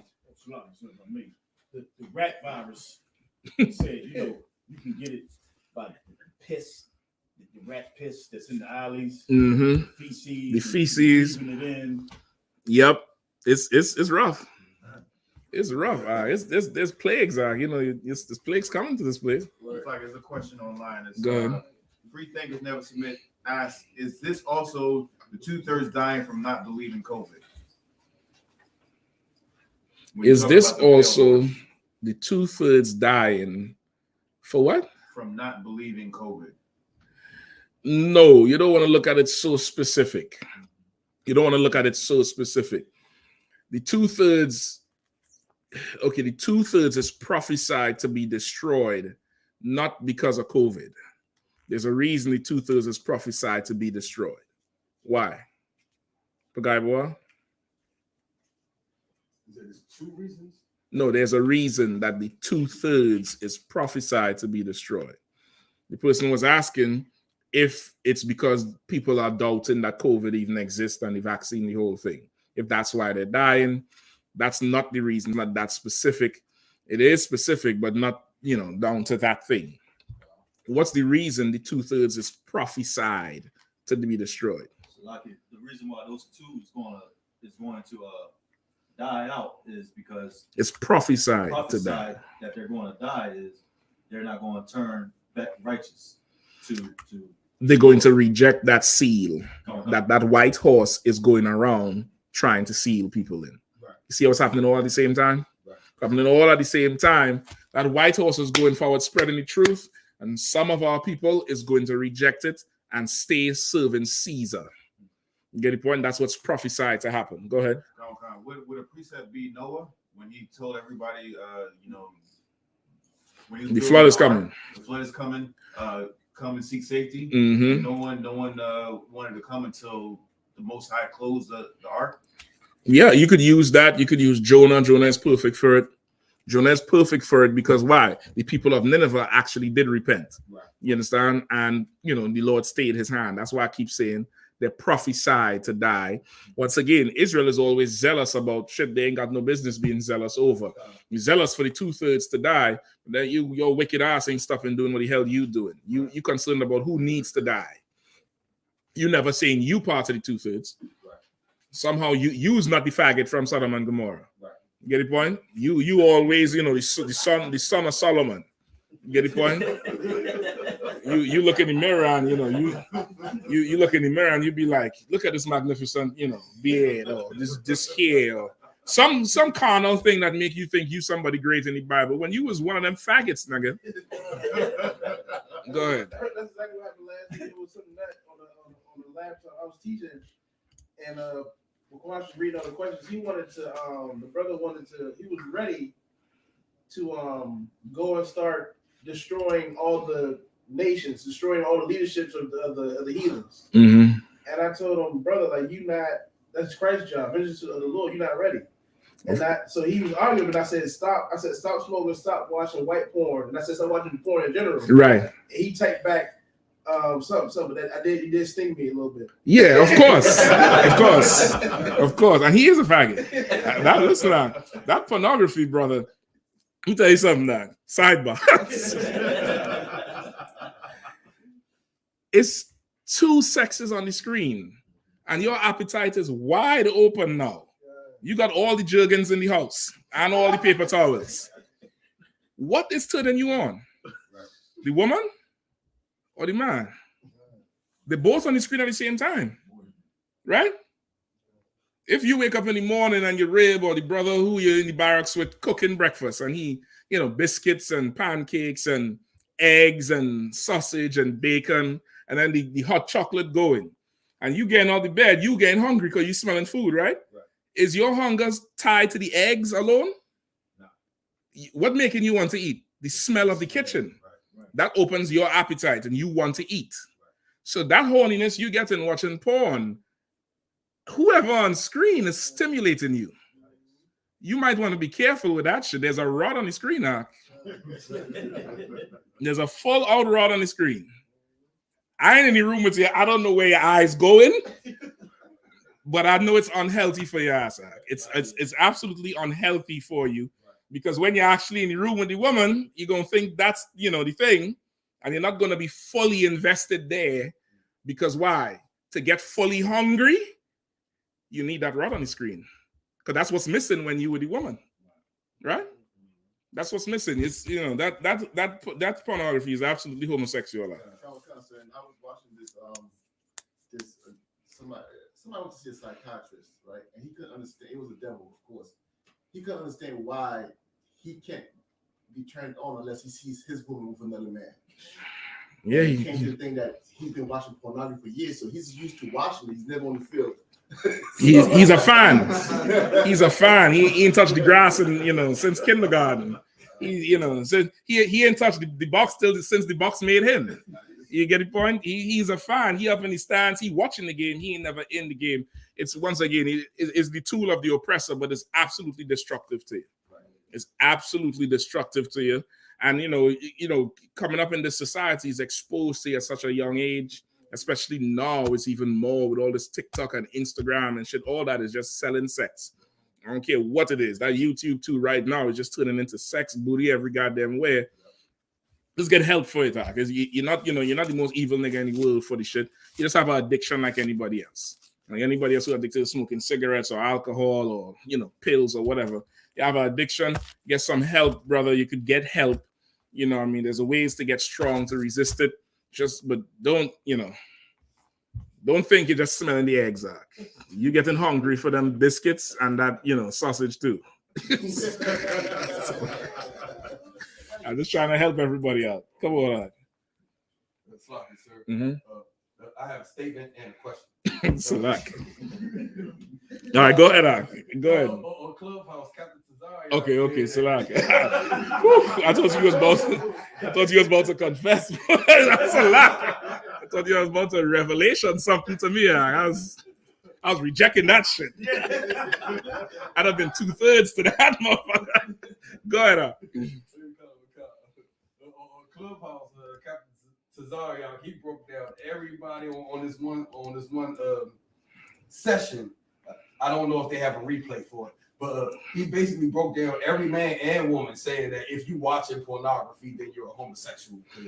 It is that. It's masked in it. It's masked in the carnal pleasure you get from the shit, but it's opening the door for that. Because even for a woman, a man is on the screen who you're supposed to be attracted to, but there's also that woman on the screen.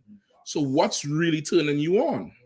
You get the point? Like what? It's like how they say weed is a gateway drug.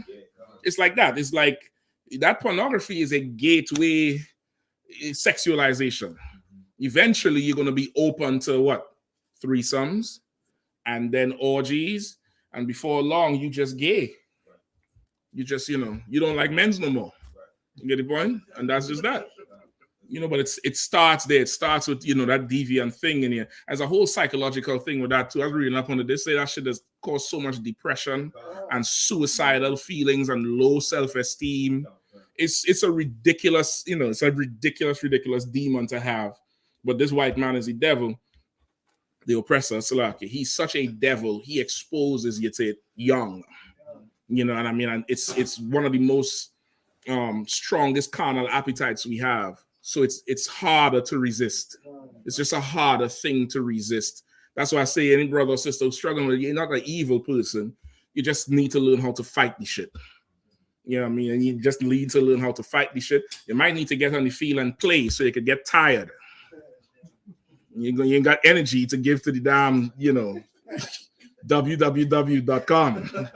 Getting all the energy to the website. Go get the energy to that dead, man. Break a spring, shit. God damn, Salakia. Y'all have me all off topic now. On verse 8, when it said to kill with the sword, with hunger and death, and with the beast of the earth, is that just talking about the heathens? With the beast of the earth, it's talking about the heathens, and of course the other beasts as well. But it's talking about the heathens too, with the beast of the earth. You get the point?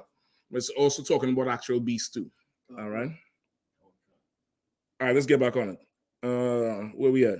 Verse 9. Please. Book of Revelation, chapter 6, verse 9.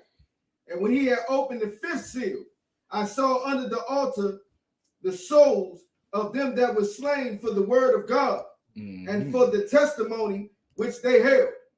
Right. So when he opened the sixth seal, or the fifth, right, he saw them who were slain for the word of God. What is that? Who's that talking about? Some of only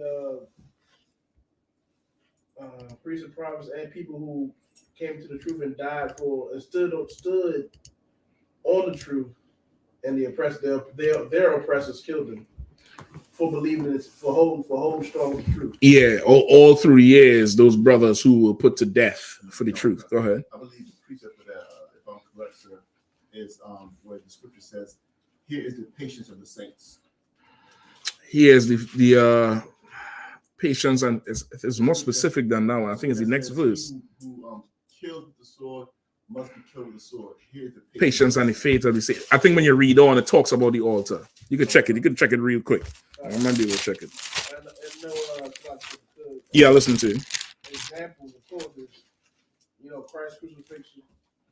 And, Right. The brother Stephen, he was stoned for be holding on to the truth. Right. He was stoned, and as he was getting stoned, he had the Lord gave him a vision. He looked in the sky and seen a vision. Mm-hmm. And he saw he was on the right. He saw the Most High, and he saw Yahushua on the right side of the Father. Right. That could work to a warrior. The patience and the faith of the saints. All right.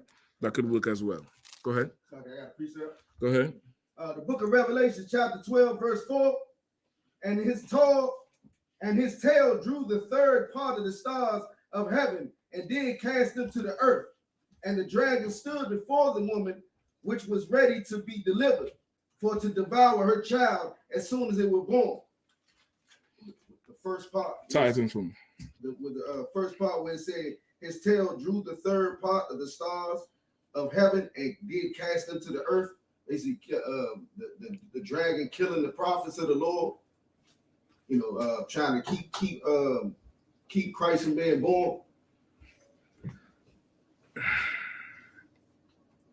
No. Hold on. Read it one more time. Where you at? The book of Revelation, chapter 12, verse 4. Okay. Yeah, go ahead. His tail drew the third part of the stars of heaven and did cast them to the earth. And the dragon stood before the woman, which was ready to be delivered, for to devour her child as soon as it was born. Okay, and you saying the dragon with the stars is what? The stars of heaven, being the prophets of the Lord. Okay, no, because it's right here. Who's the woman in this? Israel. So the stars can't be the prophets. It's like can I give a precept to try to tie it in? Let me see how you understand it. But it's the stars is not the prophets. Go ahead. The precept to tie it in. So can I come back? No sweat. Right. This here is just talking about the power of the dragon. This one here is not metaphorical or symbolic. But the whole thing is a metaphor, meaning this dragon move its tail and a third of the stars get cast to the earth. It's like the power he does a lot of damage. If anything, this would be referring to the damage he doing to everybody right now. He's always been damaging us. You get the point? So this wouldn't be a prophecy for us. He's always been killing us. This is more so for what he's doing to the earth, particularly the nations. You could use this for Putin with Ukraine. You could use this for what America gonna do over there. You could use this for America do to the Afghans and the Iraqis. Like with just the tail, he destroyed 1/3. You get the point? Okay. But Israel is the woman who's bringing forth what? The baby, which is the spirit of Christ. The spirit of Christ is coming forth because the prophets is there delivering the baby. You get the point? You understand what I'm saying? Yeah, the stars is not the prophets in this verse. All right? Who are they, Hannah? We good? Go ahead. I'm listening. Go ahead.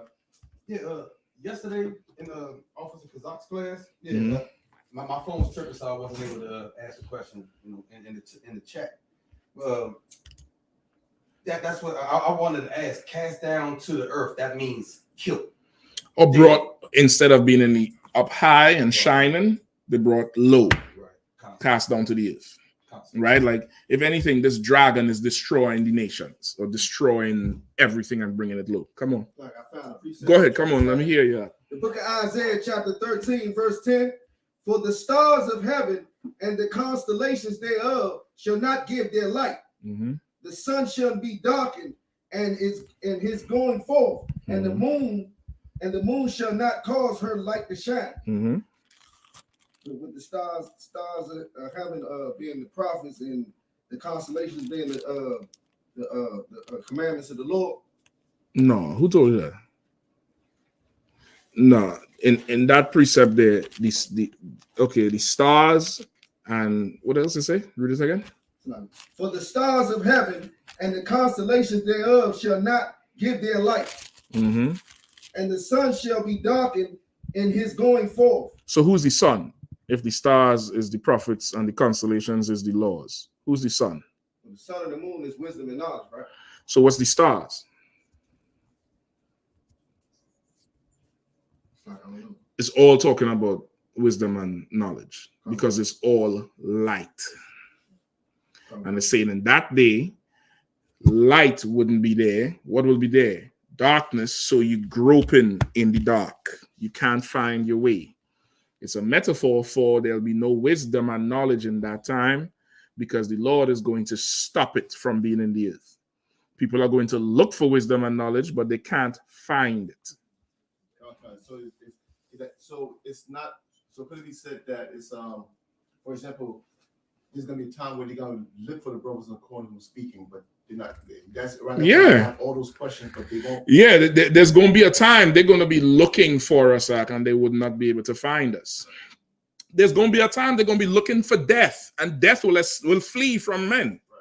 Man going to be looking just to die, and he would not be able to die. Okay.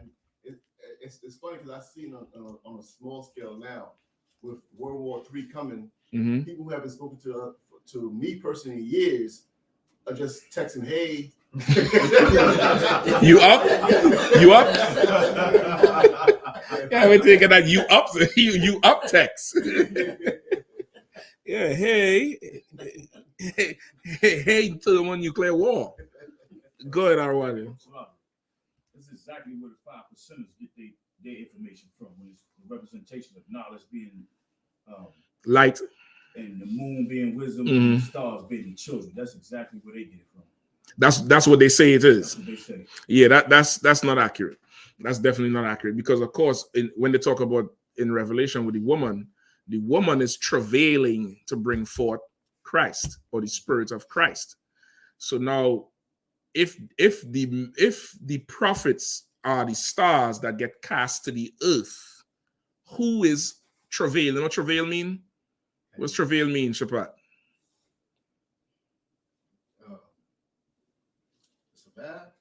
No. The labor, going through labor, because the woman has a child. Labor, discomfort, working, sweating, under pressure to bring forth and to try to protect this baby from the attack. If the dragon cast the people who working down to the earth, how is the baby being born? You get the point? Also, now is not our time to die. Now is our time to see them die. This is not the time where we die. In times past is where we died. John the Baptist, Peter, John, all the brothers Christ. Now is the time where we see them die. You get the point? Come on. So in that same precept where it says the woman had 12 stars, those represent the 12 tribes. The 12 tribes. It's that's why the woman is Israel, right? But specifically who? The prophets of the Lord, the people in the truth, working to bring forth the Spirit of Christ or this man-child that this dragon is waiting to kill, is waiting to devour. The stars is not talking about the prophets. The prophets is in the woman. You understand? Yeah. Another precept for to prove the prophets is in the woman. I'm paraphrasing. Christ is saying that the kingdom of heaven is to Israel. I'm all wrong on this one, but like 10 women married to one man. Who is the woman? Who is the woman? Hold on, Shabbat. In that precept, exactly. You get the point? That's what's the one I'm looking for, but that's good. When Paul said, "My desire is to present you as chaste virgins before the Lord," You get the point? He's likening us to a bride, a new bride who is untouched before the groom. You understand? That whole thing, that woman is us. And we bringing forth this baby, you bringing forth this child. That thing with the dragon is just the dragon. It's showing you the power the dragon has. With a dragon's power is what? Flight and the fire. Being able to drop fire from on high. His power here, just a sample of it, he move his tail and destroy 1/3 of that up there. You understand? Just with a little movement, he could destroy a whole lot. That's who this dragon is. You get the point? Where we at now? Still verse 9. Mm-hmm. Any more questions? Go ahead. About that time? Salakia. All right, no, so somebody switch off for the brother, all right? You do? All right, let's wrap this up. Give me like two more verses and I'm done with this, all right? The book of Revelation, chapter 6, verse 9. And when he had opened the fifth seal, I saw under the altar the souls of them that were slain for the word of God and for the testimony which they held. Verse 10. And they cried with a loud voice, saying, How long, O Lord, holy and true, dost thou not judge and avenge our blood on them that dwell on the earth? Right. So now he's like these men who died before, they're asking the Lord to avenge them. This dragon can't kill them if they're asking to be avenged. Right? We might be good there. Shapati get. So all this is happening at once. All this is happening at once. Is all the way happening at once. The altar. Who's under the altar? What does this represent? What does being under the altar represent? The souls of them who were slain for the word of God and for the testimony which they held. Right. What is that talking about? I'm not sure, sir, on the altar. No sweat. What is under the altar? What is it talking about when they say, I looked under the altar and I saw the souls of them who were slain? All right, why do you want to sit in that seat right there so I can see you? If you don't mind. These are the spirit of the men that lost their life. Say that one more time. These are the spirits of the men that lost their life. Holding out the truth. Okay. And under the altar.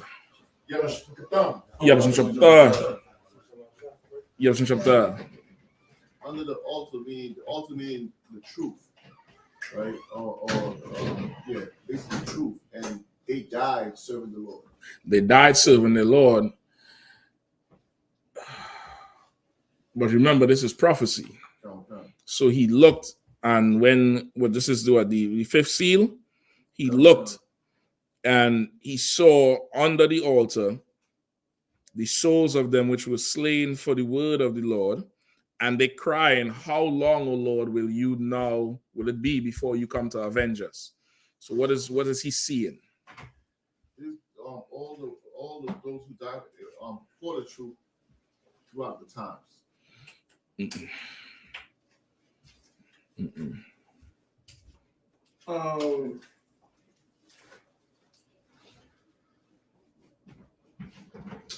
I was going to say the only person who's in, well, this is a vision. I was going to say the only person that's in heaven is Christ. But because I was about to say two things. When I was younger than the truth, when I didn't understand what altar was, so I thought like their spirits was like in something containing, like like some kind of container or box or something. You was right. Oh, okay. All right. So the altar being a container or containing those spirits of the men who died for the Most High.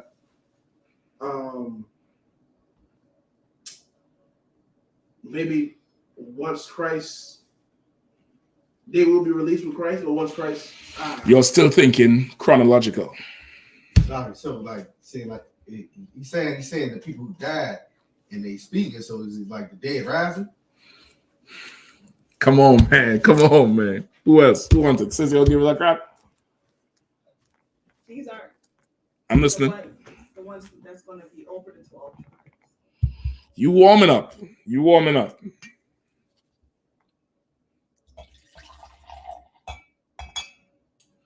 Anybody else? I'm gonna give it to you for time's sake because I want to get through Russia. He's seeing you on the street, screaming and yelling, death to the oppressor. Why are you yelling death to the oppressor? You ever think about that? What he do to you? You all have jobs, right? Right? Everybody have a slavery, right? So what the fuck he do to you? He feeding you, he clothing you. What did he do to you? That you have to be on the street yelling. He killed you in the past. And you here right now under the altar, under the protection of the Lord. That's why the Lord told the angel, don't hurt the oil and the wine. You're under the altar, under the protection, like a child is under their parents' house, under their roof. As long as you're under my roof, so and so, you under the altar. The souls of them who were slain in the past is sitting right here. You get the point? The souls, the spirits of the prophets. Give me that. Give me 1 Corinthians 14 and 34.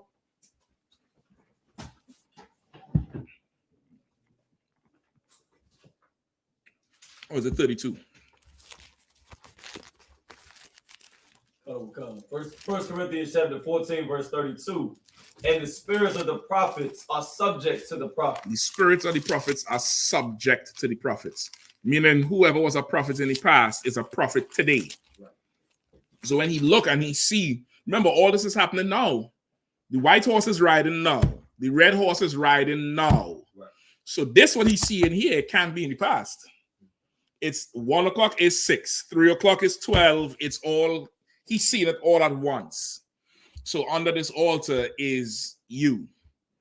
Because you on the streets screaming, the white man is the devil. When Christ come back, he gonna put you in slavery. Right. You praying every time that is the last Passover. You want justice for what you want to be avenged for what happened to you before. But when you go to camp, you don't think about it like that. Because why? You're living now. But why do you speak the way you speak? People even come up. You was never in slavery. The white man never had you as slaves. Yes, he did, dummy. Get the point? This is what it is, all right? So it's all happening at once, all right, Shepard, you get the point? It's all happening at once. It's not a chronological order. You just have to look for the signs. You got to look for the, what Christ, the signs that Christ said, and the time is close. But if you know the time is close, it's not going to be like, okay, it's close, so now this gonna happen, this gonna happen, this gonna happen, then Christ gonna come. Right. Nigga could come tomorrow. Right. He could come tonight, he could come in 10 years, but it's close now. This is a close time now for according to the prophecy. Right. But when he comes, this is strictly on him. Everything could just go downhill in 2 months. Right. It could just be, straight Thunderdome out here in 2 months, no Wi-Fi, no, bullets will be done. It's straight, guerrilla warfare in this bitch. You get the point? And that's that. Go ahead. It's always crazy to me as a youngin' watching that movie Mad Max and the Thunderdome because it's in the future. Whereas you always thought the future, everything be technology and everything you destroy in the future. But that's our oppressive knowing. Listen, like good thing you bring up that movie. I told you what I thought about that damn Candyman, right? Yeah. Which one you doing? Well, that's the other thing. Okay, you seen the original Candyman? I gotta rewatch. I seen it. I gotta rewatch. Okay, you gotta watch the original one. The original one was a white woman who went to research the myth. Right. But every time Candyman appears, she would pass out. She would just pass out on the floor and she'll wake up and everybody would be dead. Right.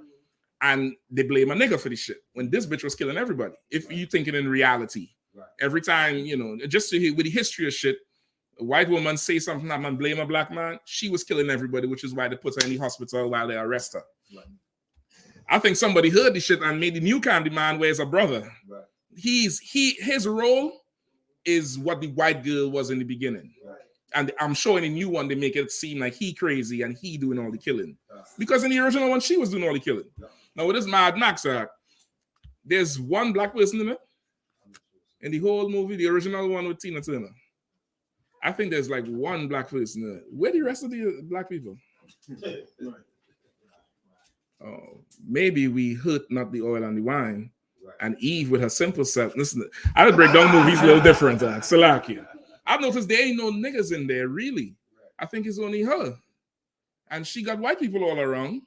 That's what happens. You get it? I don't know. Salaki. I'm just thinking out loud. I'm like, well, where are all these niggas? Where are all these gangsters into this movie? Oh, they might be probably there with the Lord, and this is Esau's punishment here. Right. To drive around in the desert trading water for golf balls and all kind of dumb shit. Go ahead. It's another movie that like link up to that, like Escape from New York. Escape from New York. Escape from LA. Yep. There's all that type of destruction. Right. But you know, that's it's the end of the world for them, but it's not for us. Right. Which is why they're the ones who always be panicking in the end. This is not it for us.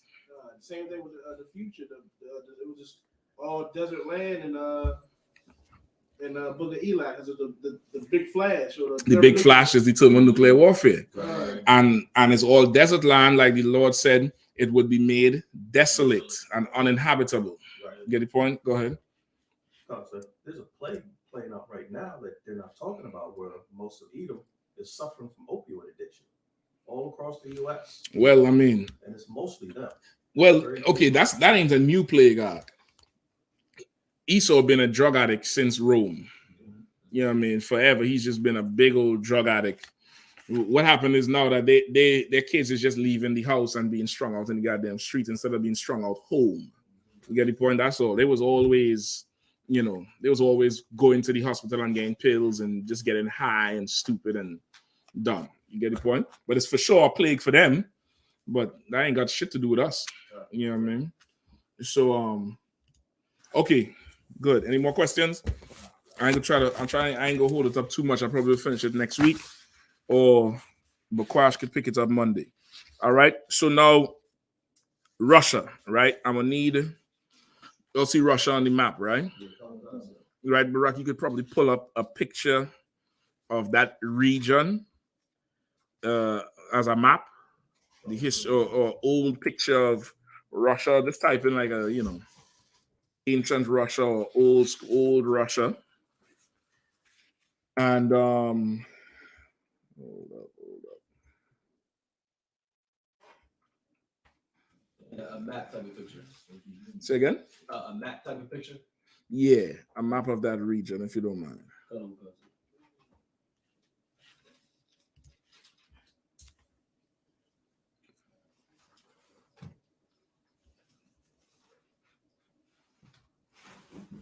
All right, so now Russia, god damn.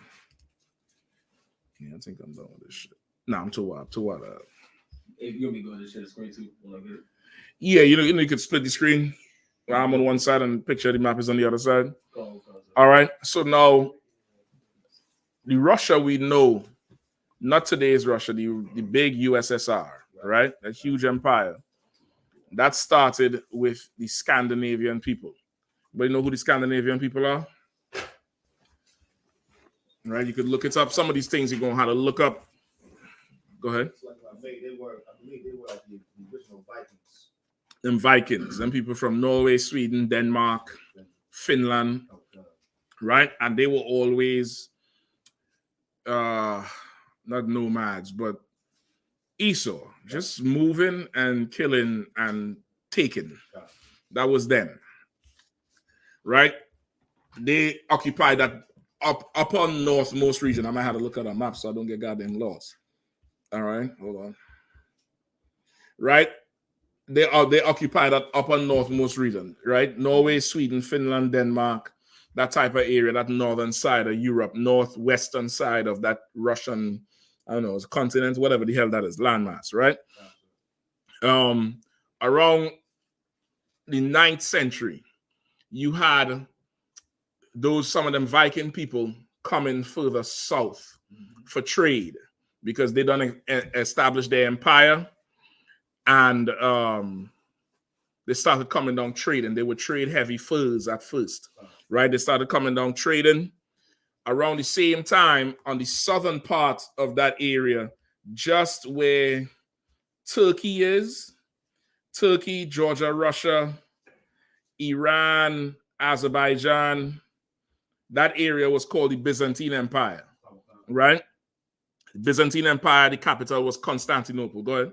So the name Vikings, I was told that It really means 6 kings. You know, the Roman numeral 6 and then kings, 5 kings. Does that have to does that tie in? I don't even know if that's true. Right, I can't say if that's true or not. I didn't research that part yet, but I know that's what the hell it was called. It's Vikings. I can't say why they were called Vikings. Did not research that, and I wasn't taught that part, so I wouldn't teach it.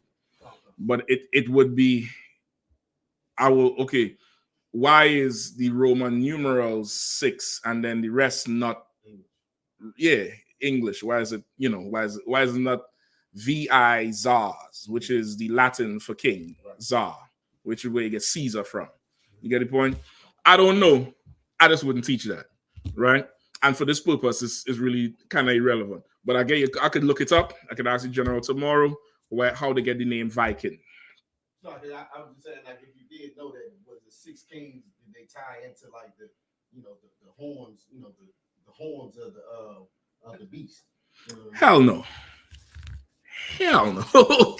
No, not them. Not them. Mm-mm. And it's not 6 horns.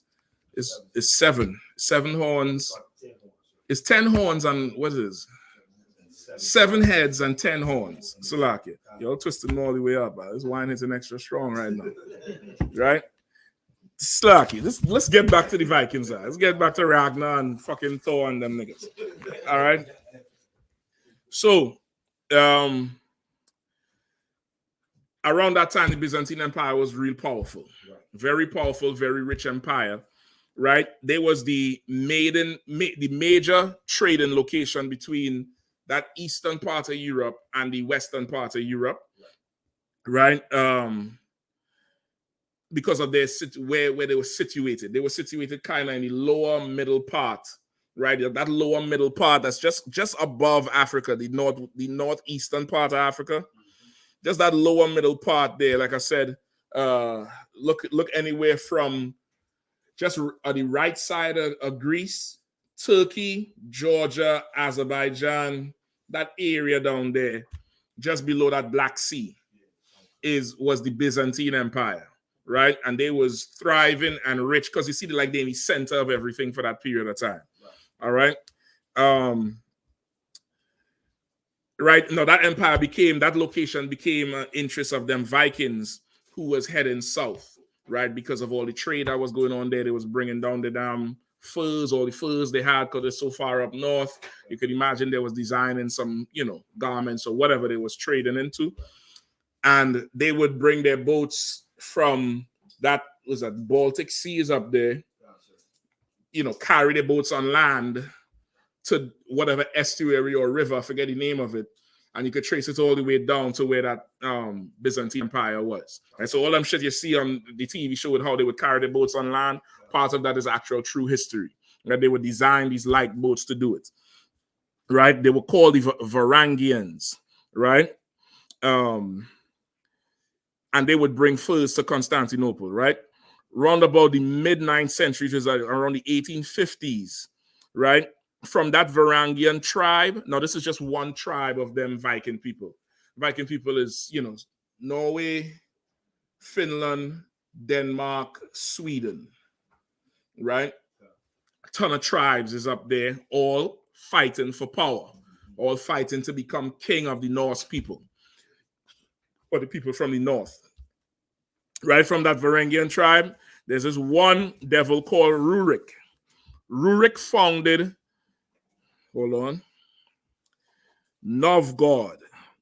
Novgorod, some shit. Right, he founded Novgorod. Now, Novgorod, you're going to have to, somebody might have to stand up. I was telling you where Novgorod is. Right? Barack, you might have to zoom in. Okay, let me see if I find it. Novgorod. Look, you see where Estonia is on the map? Estonia or Latvia. That map mightn't have it because that's the whole USSR. Okay, you want to look for look where the Baltic Sea is. Go to the right. There's a little island there, Särma. Then there's Estonia, is that first big landmass. Right? Then there's a little body of water called Lake Pipus or something like that. You see it? It's right there where your finger is at. If you go to the right, it's a little bit to your right. Novgorod is somewhere right there. You see it? Okay, so Rurik, when he first came south with them Varangian people, he took Novgorod and founded it for himself, right? So he was one of the first main ones from them Viking people, and he founded Novgorod. All right. The city was the was the first, and it was the first establishment in the long reign of the Rurik dynasty. Right, from his lineage, they was kind of in charge for a long period of time. All right. Late 1800s, Rurik's heir, Oleg, he started venturing south more and more, right? And eventually, he led an army to conquer Smolensk. Fuck it. He led an army to conquer Smolvakia, whatever this is, right? Smolensk. Now, Smolensk is not as far south as Kiev, but it's damn near directly under Novgorod, just right of Belarus. Smolensk. Just take Novgorod and just go down. You see it? Okay, so he went ahead and he took Smolensk, right? And then went further south and took Kiev, right? Took Kiev. This is the late 9th century, the late 800s. He went south and took Kiev. Now, that whole region from under Kiev, just not all the way to the coast, but just under Kiev, all the way up to Smolensk and to Novgorod, that whole region was called the Kievan Rus, right? And that's what he was controlling, right? Which was all from the Rurik family, but is run by Oleg now, right? Yeah, you're going to wonder where the hell I'm going with this bullshit, right? Go ahead. Yeah, they've been fighting for that bitch since 800. So which is why I say what Putin said, that this is like we the same people fighting an old war. That nigga ain't talking no shit. This is them. This is them, and we're gonna see a little bit of the history here now. It go all the way to the Asians, how they have to make a league with China over some shit, right? They founded. He made that tri-city area a new state called the Kievan Rus, right? He called himself the Prince of the Kievan Rus, right? And the people who was living there was mainly the Slavic tribes, the Finnish tribes, right? Slavic and Finnish tribes, right? Okay, now at the same time this is going on, southeast of the Kievan Rus is what's known as the Khazarian Empire. Now, the Khazarian Empire, trying to make this as interesting for you all as I could. I hate history. Should love it. It's a lot. I can't pronounce these shit, and I don't know why I need to know this shit. Right? That Khazarian Empire is to the right of Ukraine, going all the way back to the borders of Asia. Right? That Khazarian Empire is that lower region. Who's down there? This is hold on. No, Romania and them is to the left. That's by Bulgaria, right? It's the southeast border of the Kievan Rus, so it's part of where Ukraine is, right? So that's where their borders would meet, right? Now, the Khazarian Empire was very rich and powerful as well. Very rich and powerful. They was very big by that time. And of course, Oleg, he started building his empire, taking more and more of them small tribes around. Right. And of course, they still have the trading agreement with Constantinople, who was the big boy at the time because of course, they're in league with Rome, with the Christianity, right? The Byzantine Empire was the big boy at the time. All right. Hold on. So they have the conflict, the Kievan Rus, they had the conflict with the Khazarian Empire, which was very rich and powerful. Now, this, just from the history of what you know of Europe, when there's conflict with two empires, what suffers?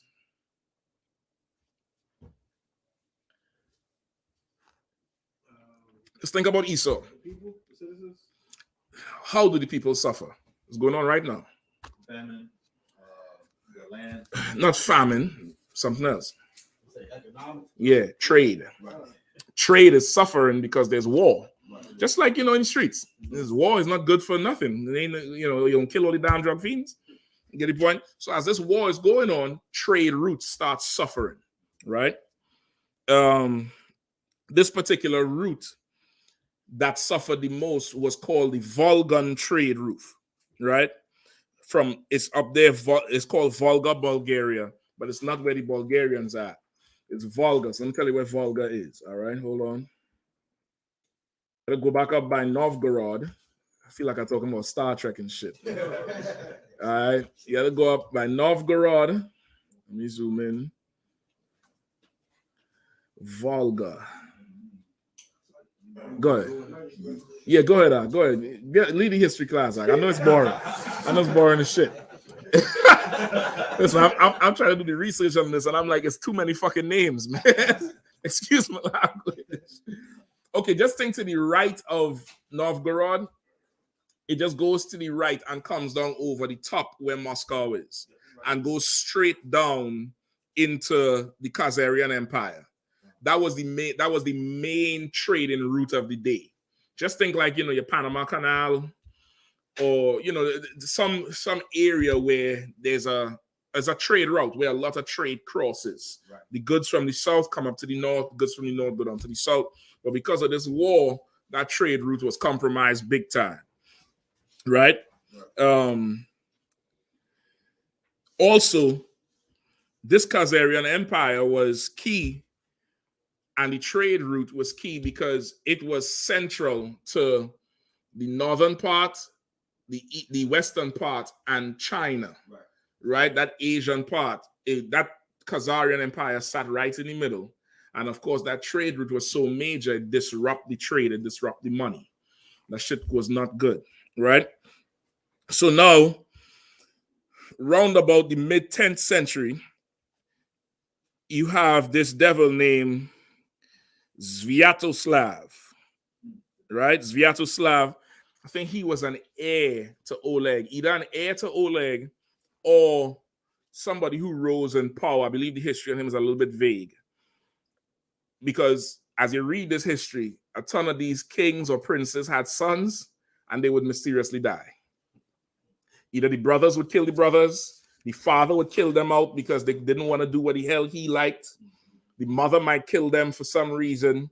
So I can't remember for sure I couldn't find for sure if he was directly related to Oleg or if he was one who rose up in the power after Oleg died, right? So this is the mid-10th century. Sviatoslav, right? He was based in Kiev because Kiev was the capital of the Kievan Rus, right? He led a military against the Khazars, all right? At first he went to the east and he took Volga or Volga, Bulgaria, because that was along the trade route of the Bulgarian trade route, right? He took that first because why? He wanted to get the money. Because he waging war, he cut off their money, and then he went south onto Atil, which was the capital of the Khazarian Empire. Took that bitch. Back them all the way back. So now, that Kievan Rus, that Kievan Rus, which is Kiev, Smolensk, whatever, and Novgorod just get bigger because now it went to the east more and then down, taking part of that Khazarian Empire. They're a little big now. This is the problem. The Khazarian Empire was the ones who was keeping them Chinese from coming across and taking territory. They was powerful, was backing them, who was before the Mongolian Empire, right? They was backing them back. So now as he done took that, you started having wars on that southeast side with them Asians, right? Hold on. Where we at?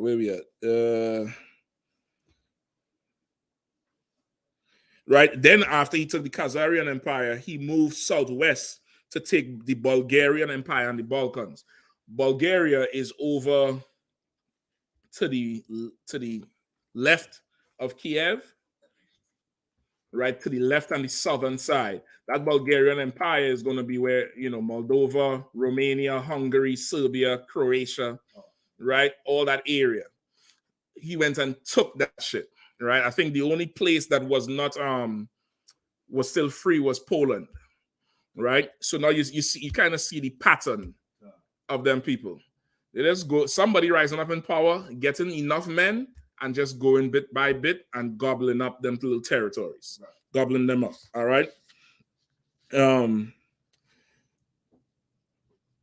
As he does this, the Khazarian Empire starts to weaken and is no longer holding those nomadic Asian tribes who was moving and doing the same thing the Vikings was damn near moving. All right.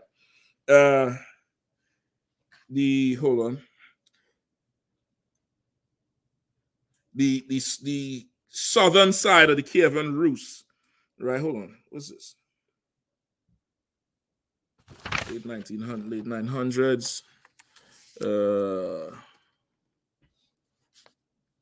All right, so in the late 900s, that's Sviatoslav. He's killed. Sviatoslav. He is killed in the late 900s, all right, as he's going to war, right, which leaves a power vacuum, right? And you have what's called sibling rivalry breaks out with his family. He had 3 sons. He's in charge. His empire was that Kievan Rus, part of the Khazarian Empire, and that Bulgarian Empire. He dies. His 3 sons now start fighting each other. I forget there's a term for it. Something side, like homicide. There's a term for it when siblings start to fight each other, to kill each other. Say it again. Familicide. Does that sound like it? It's some term for it, right? There's a term when I think the parents kill the child, the children kill the father or the mother, and then when they start killing each other. So that was going on. One of his sons was Vladimir.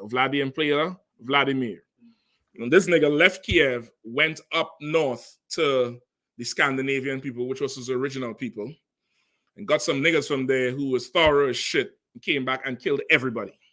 Killed all the brothers and all the armies and subdued the whole shit and ran down on them. All right. He takes Kiev and he crowns himself the Grand Prince of Kiev, which is, of course, the capital of that Kievan Rus and, of course, everything else. Right. The Byzantine Empire at this time is now at war with the Bulgarians. Now, the Bulgarians was under that Kievan Rus at first, but when that Sviatoslav or whatever his name died, they start losing, control over everything. Right. So now they at war with the Byzantine Empire, and there's an insurrection in the Byzantine Empire. You know what that means? Insurrection. Somebody trying to take over from within. Somebody trying to overthrow the power in the Byzantine Empire, which is what I was saying in the beginning of class. Plotting against whoever's in charge. It's not abnormal in the history of the world. Somebody always want to take that seat. It's all that's just it. It's just how it is. So now they're suffering this insurrection. The emperor in Constantinople, because of the relationship between the Rurik Empire, because remember, this is still under Rurik. This is still his family. And the Byzantine Empire. That emperor in Constantinople reaches out to Vlad for help. And Vlad gladly sends down some men to help him out to fight this war down there. But one of the terms Vlad asked was to marry the emperor's daughter. Political move. So now he has an alliance with the Byzantine Empire to maintain power in the land. The emperor tells him if he had to marry the daughter, you now have to do what? Who knows?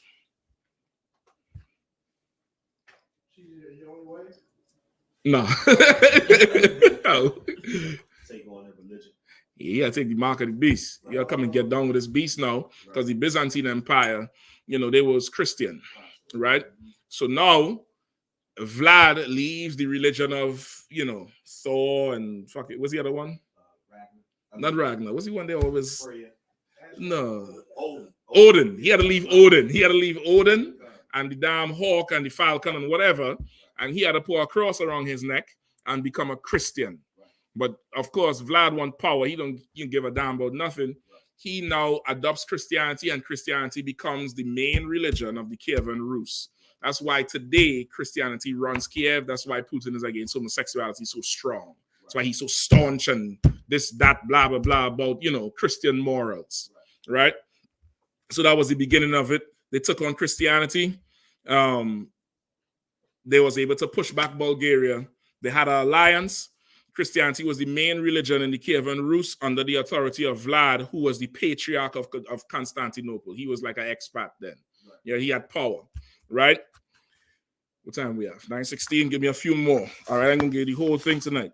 Vlad eventually dies, and then another family feud breaks out. Vlad had a ton of sons, right? Many sons. One of them was Yaroslav the Wise, right? After all the conflict happened, he takes over, right? His name is Yaroslav the Wise. That's what he's known as in history, right? He's the one who pushes the Asians back because they start coming over now because the Khazarian Empire is done. So they start expanding, taking territory, taking ground. That's just life. That's just a part of war. If you're not growing, you're dying, right? So he pushes them back and expands the Kievan Rus to the east, right? In the mid-11th century is the beginning of the Great Schism. Anybody know what the Great Schism is? Come on. So it's when the Christian church between Western Rome and Eastern Rome split. And that's why to this day, the Eastern Rome, Eastern Europe, right, still had the Black Russian icons. Right. While the Western of Europe were big on the Renaissance and the whitewashing. Right. That Great Schism happened between Rome and Constantinople, right? Which the Byzantine Empire was damn near an arm of Rome. So they had a great schism around that time. So you had the Roman Catholic faith versus the Orthodox Christian, which was a more strict sect of Christianity and the Bible. The Great Schism. I think there's a book called The Great Schism.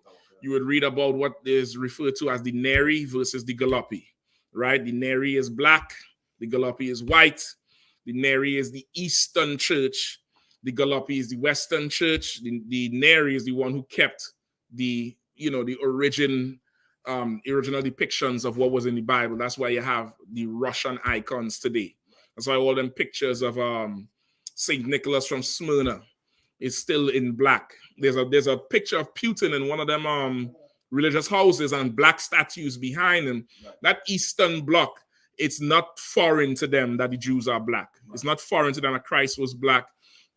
The Western part of Europe, they started having to whitewash everything. You understand? They hide the face of the judges, Job 9:24. The earth is given into the hand of the wicked.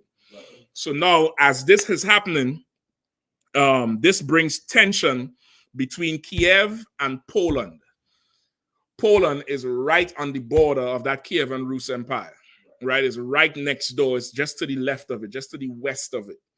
Because why? Poland was Roman Catholic, and the Kievan Rus was Orthodox because of the alliance with Constantinople. So as Rome and the Byzantine Empire fighting, now we have these heathens on the side here who believe in the white Christ and nihilum, just singing their old gay shit and swinging the smoke and shit. And you have these niggas here who believe Christ was black and keeping the Christian doctrine at that time, right? So now Yaroslav also had many sons, all right, and he understanding the history of his people. He trying to avoid a war because this time they have a good hold on the region. They have the Kievan Rus, which is as far south as Ukraine or the capital, Kiev. Then you have they control the middle with Smolensk and then Novgorod. Then they have a little bit to the east and south with the Ukrainian and with the Khazarian Empire. They have the alliance with Constantinople, and it's subduing Bulgaria now again. So they have a good little power. But he has so many sons, if he does not take control of this now, when he dies, being heathens, they're just all going to fight and try to kill each other for power, which means the enemies could now come take the house. So he, in his heathen wisdom, trying to avert war, which you can't avert, he decides to make this system of he breaks up the Kievan Rus into territories or states for all his sons, or the son, not all. He chose certain sons to rule. And his eldest son, who he trusted the most, he gave Kiev, which was the capital of the whole thing. But he made a rotating system, meaning they would rule now, and then in a few years they would switch, which is bullshit, because the nigga who in charge, he want to stay in charge. So when he go to your town, he gonna F up your town. So, you know, they'll now have to come to, you know, it's just infighting. That started happening, right? So when he died, that started happening. This inadvertently led to tensions in that Kievan Rus, right? And at the same time, the Orthodox religion started to gain power in the Kievan Rus. All right, around about the mid-12th century. Now, this is about 400 years after Rurik dynasty started. Right, about 400 years, and you see how much fighting going on. But the fighting at first was for the territory. Now they have the territory. Now they're starting to infight. Right? In the mid-12th century, Novgorod rejects their prince, meaning time passed and they switched leaders. But Novgorod said, we ain't listening. We don't want him over us. And they had an insurrection. And that was the beginning of a ton of bullshit. You had Finland coming down for power. Right next to Novgorod was, hold on. Right next to Novgorod, so just look and see who's right there. Poland to the west, sir. Poland is to the west, but to the east is somebody. You got Volga, Bulgaria, and right next to Volga, Bulgaria is Moscow, right? Now, Moscow comes into the play later on. I'll probably finish this next week. Moscow comes into the play a little bit later on with, I think, Ivan. I think it's with Ivan, right? They come into the play a little bit later on. But right there, because Novgorod reject that king, that place kind of come open. So now Poland is pushing against them. Right. The rest of the Kievan Rus is in shambles, basically. You have the Asians coming in with, not Genghis Khan, I think it's some of his descendants starting to push again. Rome done pulling all the way together and out from the Byzantine Empire. So this region is kind of open for the taking. And there's a ton of wars as you go through the years. Wars all the way up, right? I want to go through it just so you see that what's going on with Russia and Ukraine, Russia and Georgia, Russia and Latvia, Russia and Uzbekistan, because that's what's going to start to happen. Just give me Ezekiel 38 real quick. I might need to go through it. Y'all could probably pick it up from there. We reached to the 12th century, which is like around 1100s, 1150s. This is when Novgorod they lost their leader because of a coup. They reject their king. Novgorod is a strategic place because it's so close to the origin of where them people is, which is Finland, Finland, Sweden, Norway, Latvia is closest northern city to their original people, which means they could have attacks from the north, or they could make alliances with the north. You get the point? But what you see with Novgorod is similar to what happened with Ukraine, where Ukraine is now rejecting their leader. You get the point? Their leader is who? Russia, Putin. But they's like, nah, we want independence. We want to do things ourselves. That's what happened with Novgorod. They rejected their prince because now Novgorod was not the capital of Kiev and Rus. Kiev is. And whoever is the king down there or the prince down there, he run the whole zone. The rest of them is like mayors or councilmen or senators. But they reject whoever they was. They damn near like defect from the colonies. Like, you know, what happens here? How Texas was threatening succession or secession or whatever it is. They separate. This has been going on for centuries. And it's just a series of wars that starts to happen. So all them areas, Latvia, Estonia, Poland, Slovakia, Austria, Hungary, Slovenia, Croatia, Bosnia, and yeah, I remember when the hell them was fighting. Bosnia and the Serbian War. I remember exactly when they was fighting.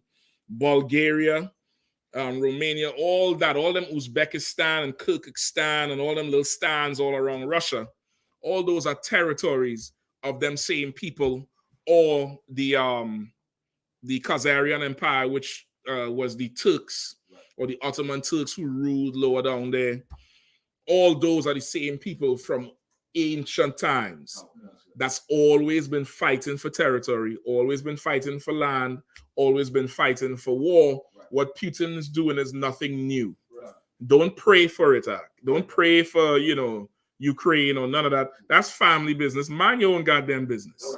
Mind your family's business. Don't worry about Putin and them. Go ahead. Selection, if I may, and the history bringing out is so heavy.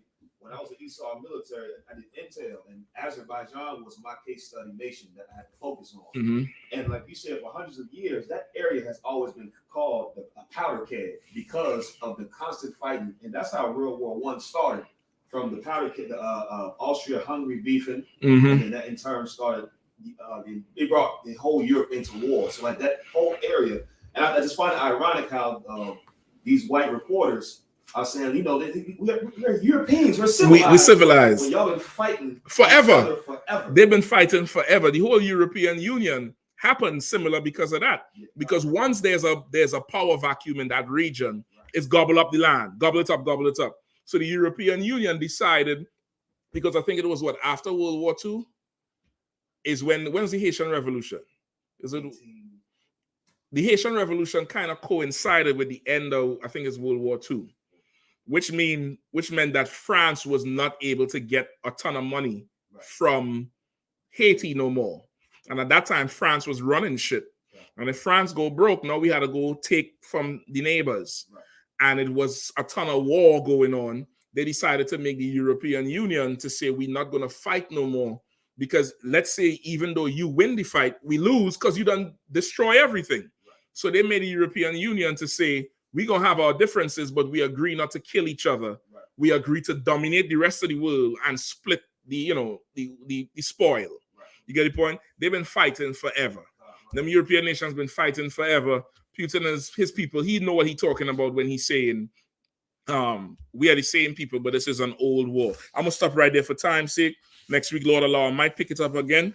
But this is where you get Ezekiel 38 with Gog and Magog, right? And the hook in the fish's mouth, because at one time, Russia was starting to take on Western culture. And the Lord put that hook in the fish mouth and pulled it back the other way. And now they're going back into that old school communist, hard boots, Orthodox Christian type thing to build back that whole USSR. I think that map is the USSR. That's before they broke up. Putin wants to bring that back. He wants to make Russia great again. Yeah, that's all Putin trying to do. Right? Y'all didn't have no problem with the MAGA hat, right? This nigga, he just more serious. He wants to make Russia great again.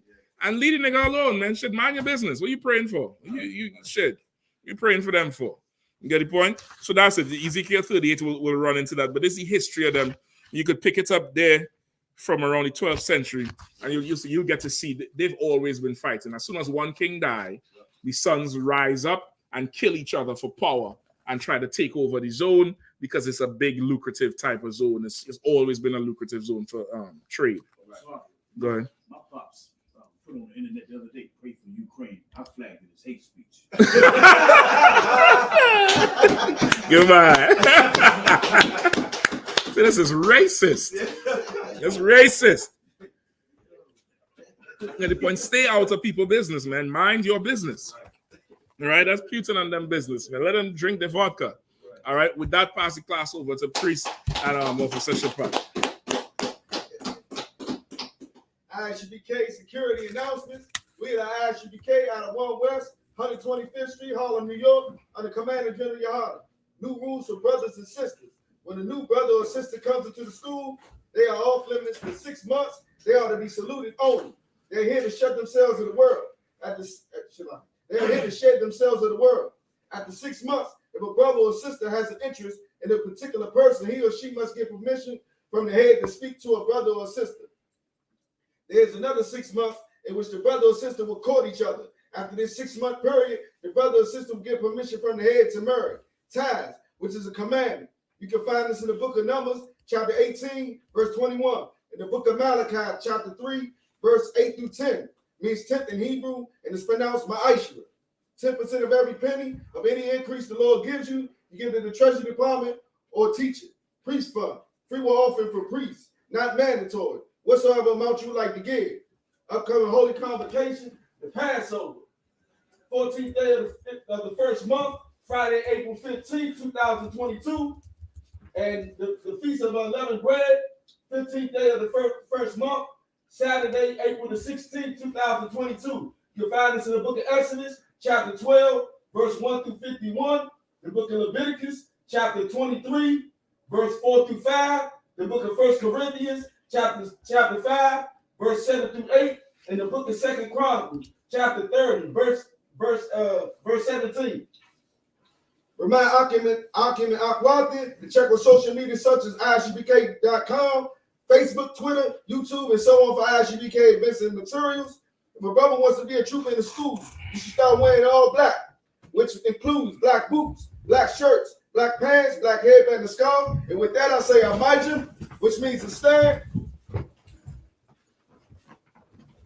We'll give a courtesy salute to the teacher, men of Israel, Imagine Shabbat, Imagine Barak, Yahweh Hashem Yahushua Barakatham. Yahweh Hashem Yahushua Barakatham. Yad Yematal, Saw, which means to turn.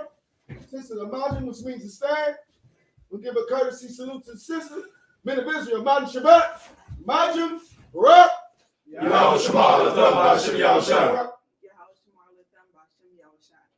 Yad Yematal, class dismissed.